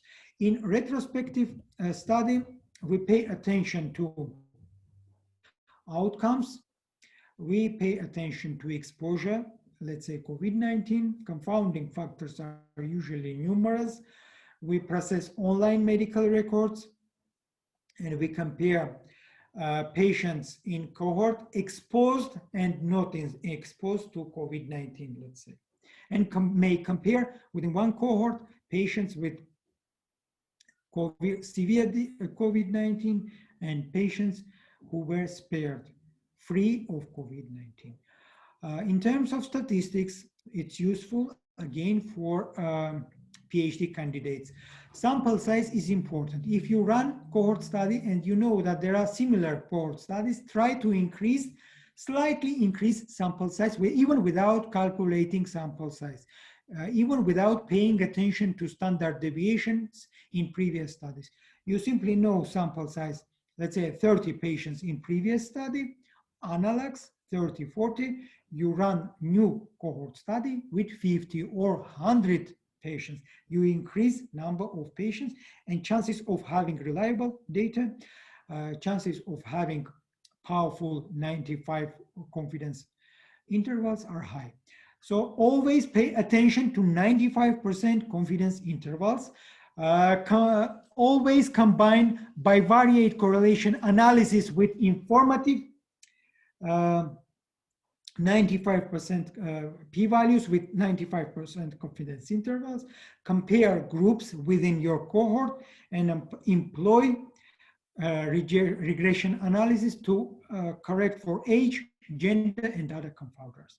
Here is example from SPSS package. It's easy and it's always desirable to use linear or binary logistic regression analysis, yes or no. In cross-sectional studies, you pay attention, even in surveys, you pay attention to snapshot analysis, you pay attention to differences among recruited specialists. Some are aware of new disciplines, some are not aware. So, and you may compare using a p-value, using Mann-Whitney test to compare these subgroups. And of course, in cohort studies, in surveys, in cross-sectional surveys, we examine awareness of specialists, patients, and other groups. It's inexpensive and quick. Data validity, again, is important, and it sticks to certain short period of time. You run survey, and this survey should be conducted within 1 week, 2 weeks, maximum 1 month. And next year, next decade, you can change covered specialists, covered patients, and you may republish the same study, but slightly with slightly different aims. So surveys and cross-sectional studies are important and related to specific period of time. There is no need to investigate causal relationships, exposure and outcome. And of course, tips, these tips are important. Use simple questions. Likert scale, 5-degree or 10-degree Likert scale can be used. Avoid questions that contain answers. Limit number of questions to 20-25.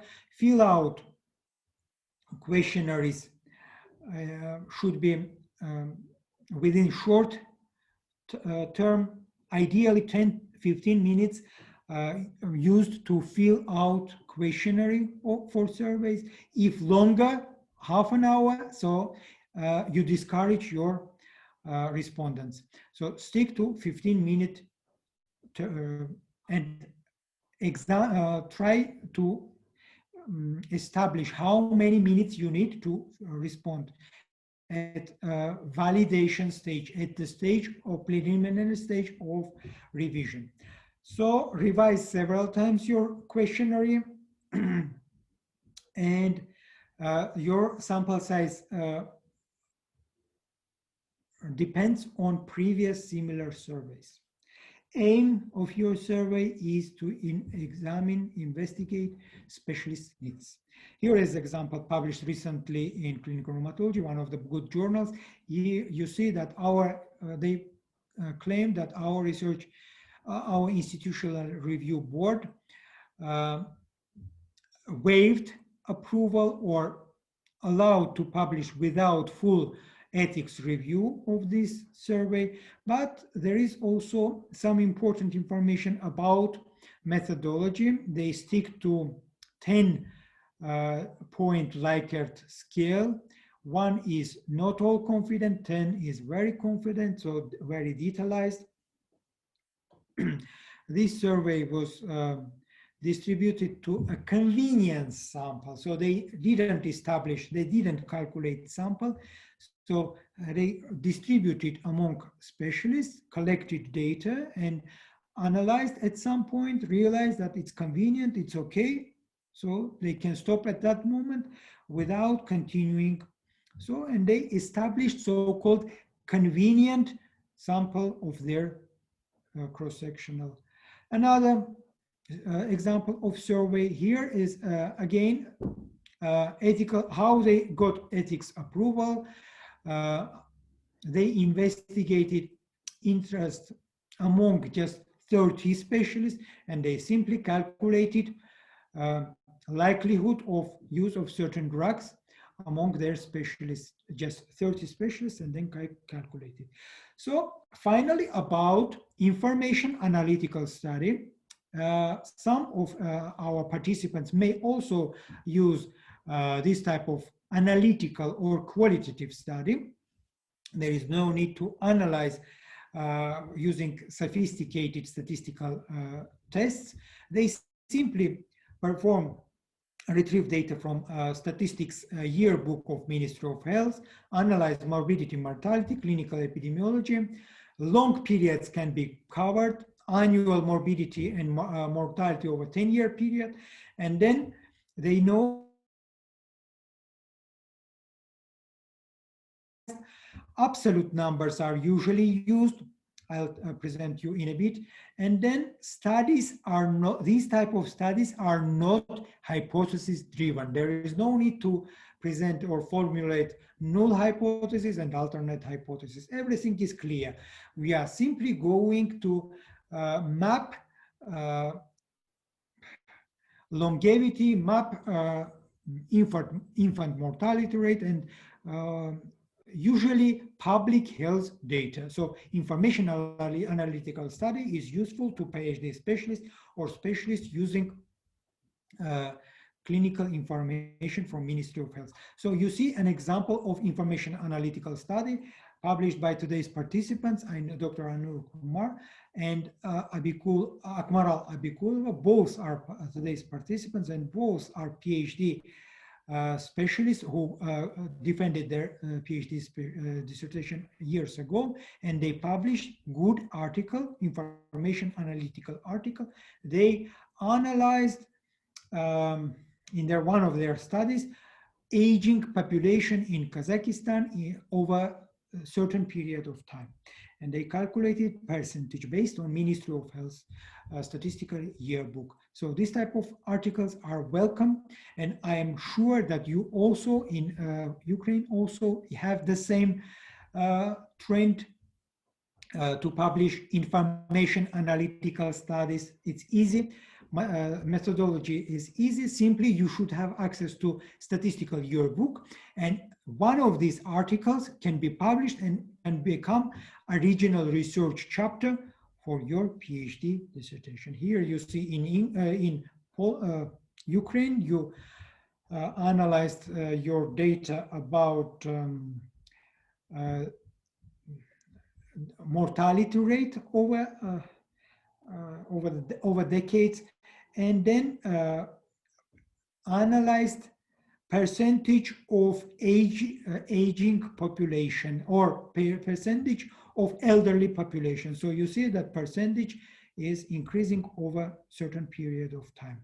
So this type of information analytical studies are common. Pay also attention where your colleagues from Ukraine publish, because good examples are always useful, but there are some also concerns that in Ukraine, most PhD candidates try to target the same journals from Poland, from other countries. That's also not so acceptable. Try to target a diversity of journals and try to learn more from different publication practices. So I'm open to questions. If there are questions, brief, quick questions, because we've run out of time. Yes, thank you very much, dear Armen. You generously shared with us your rich experience. Thank you very much. And what is your key message to our participants who are going to start their PhD dissertation? Okay, my main message is to find access to databases, Scopus, to prepare SPSS database to play with statistics and calculate use it for graphs, for drawing graphs. We will have one separate webinar final for this year, how to draw figures, tables, statistical data, how to analyze. And I strongly encourage our today's participants to work more with online platforms. Scopus, SPSS, access to Altmetric, altmetric.com, to analyze societal activity. So online, online, online, go online. Thank Other you. questions, comments? It looks like we covered the main items of today's meeting. Are there any questions, comments from our participants? Professor Loncina, would you like to add something as our tradition? Thank you again, Professor Gasparian. Your lectures are so could great. I ask you to start your video? Every time I listen. One moment. Sure. Oh, great. Great. Yeah. Thank you. There we go. Okay. Yeah, again, Armen, thank you so much. Sorry, I mean, I learned Vasil, so much. You are our professor, our mentor of our webinar series from Chicago, and all our fellows should know that you run also bioethics course, American, Ukrainian, and some of them may be interested to attend your course. It's just a promotion of your bioethics course. Thank you. Thank you for that segue, because that's exactly what I wanted to speak about. And this is more in reference to your previous talk when you talked about research ethics. I just wanted to, yes, a little advertisement here, but I think very important for Ukrainians. And that is, what is the status now of institutional review boards at each institution in Ukraine? Although I do not have hard data, but my conversations with various scientists, researchers, doctors, and the like lead me to believe that a lot of the ethics committees are simply rubber stamping many of these research projects. Many reasons for it. We can't get into that now, but you know, it certainly is a field for research of itself, in the field of research ethics. But yes, I do lecture at the Ukrainian Catholic University in Lviv, usually once or twice a year. And now during COVID, it'll be a virtual lecture. But you know, and my topic is mostly clinical medical ethics. However, part of that touches on, and some of the cycles of lectures that we have in the Institute of Bioethics is about research ethics. And we have been collaborating for several years with Loyola University in Chicago with their bioethics division or department. In particular, Emily Anderson, who is a PhD bioethicist and in charge of this. And they have achieved a grant from Fogarty. They received a grant from Fogarty, which is multi-year, in which candidates from Ukraine who wish to pursue a degree in bioethics, specifically research bioethics, but it also includes elementary ethics, because you have to have that in order to do research ethics, either a master's degree or a doctorate, a PhD. There is grant to support you on this, and this is all online to be given, or you enroll at Loyola in Chicago by way of Ukrainian Catholic University. It's a joint program, but the courses are in English and they are at Loyola. So this is called the Fogarty program. And I encourage those on this webinar who are interested in something of this nature to pursue further studies in research ethics to apply. This is a multi-year program, and so they have plenty of time. They should go on the website for Ukrainian Catholic University, find the Institute of Bioethics, find the Fogarty grant, and get more information about this, or even talk to people that who talk to write to them, what have you. But they can apply, and they can delve into the ethics world, the world of research ethics, and then help to apply that at their universities or hospitals and the like. They can help to form proper ethics committees and the like. And in fact, at Ukrainian Catholic University, they have formed probably the first, but I don't know, but certainly an ethics committee based on, Loyola University and the like. I mean, what our guidelines were at the School of Health at Ukrainian Catholic University. And right now it's more geared towards the social sciences, that is psychology and social work. And they are going to introduce this now to various research projects that the students, for master's degree or PhDs will be conducting their research. They will have to go through this committee.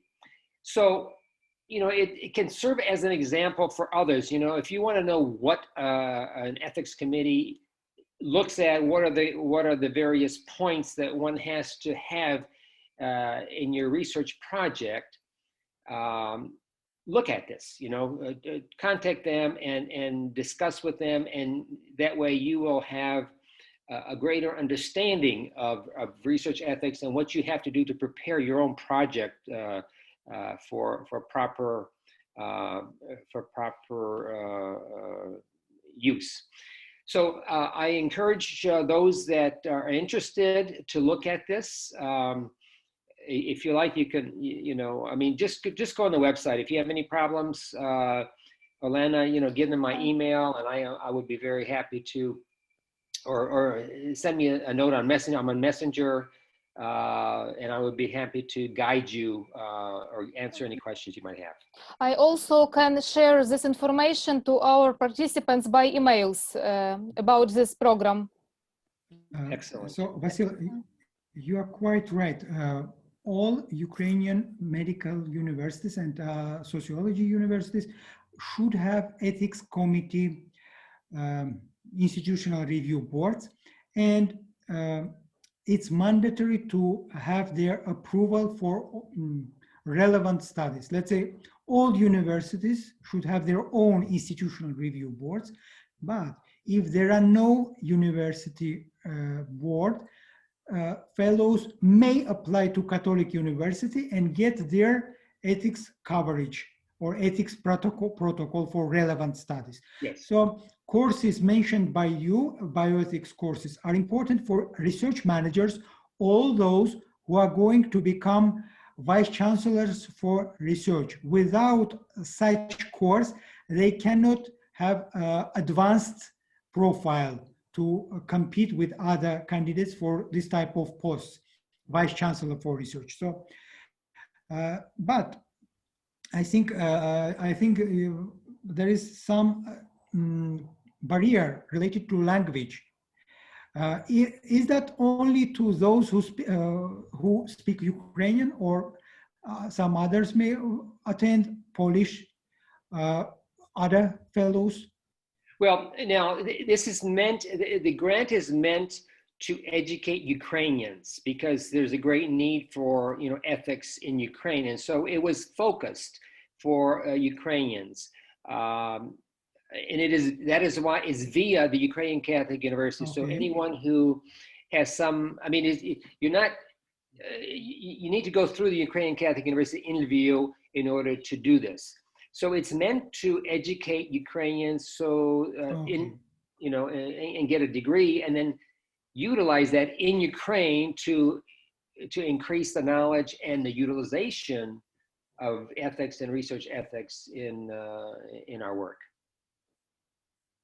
So it's not really open to, I think, other nationalities. It's a very specific program for Ukrainians. Okay. Ukraine is a huge country, so Poltava, Vinnytsia, other cities may be interested in that project. Okay, yeah. I mean, right now, and our participants from. I'm sorry. We have our first candidate that we just accepted in the fall, and she is from Kyiv. The first candidate. And we have several others right now that are being evaluated to begin in the winter, that is in January. And they're also from various cities in central Kyiv and Dnipro and Zaporizhia. So they're from all over Ukraine. So we have a nice cross section of representation. Excellent. So, and hopefully good papers will be published based on approvals from Catholic University Ethics Committee. Yes. These are not, approvals are mandatory for most journals, for most articles, and these are not barriers. These are simply for safety, for to have backup of ethics committees, because without ethics committee protocol numbers, original research papers cannot be published, even for survey studies, for some type of survey studies. So today we discussed a lot. And again, thank you, Vasil, for your chairmanship, for your guidance, for your topical questions. We of course, share of knowledge, share of experience is always helpful. We discuss a lot, and all this information will influence productivity, research productivity of our participants. Hopefully, all of them, all webinar participants will target good journals, and always remember points of our webinar series. We'll continue running webinars virtually, and we'll try to expand our speakers panel, because some of them, some of our regular speakers suffered because of COVID-19, because of some other family problems, but these problems are temporary. Even my problems, even problems of Latika and Durga Misra, and we should also plan face-to-face meetings.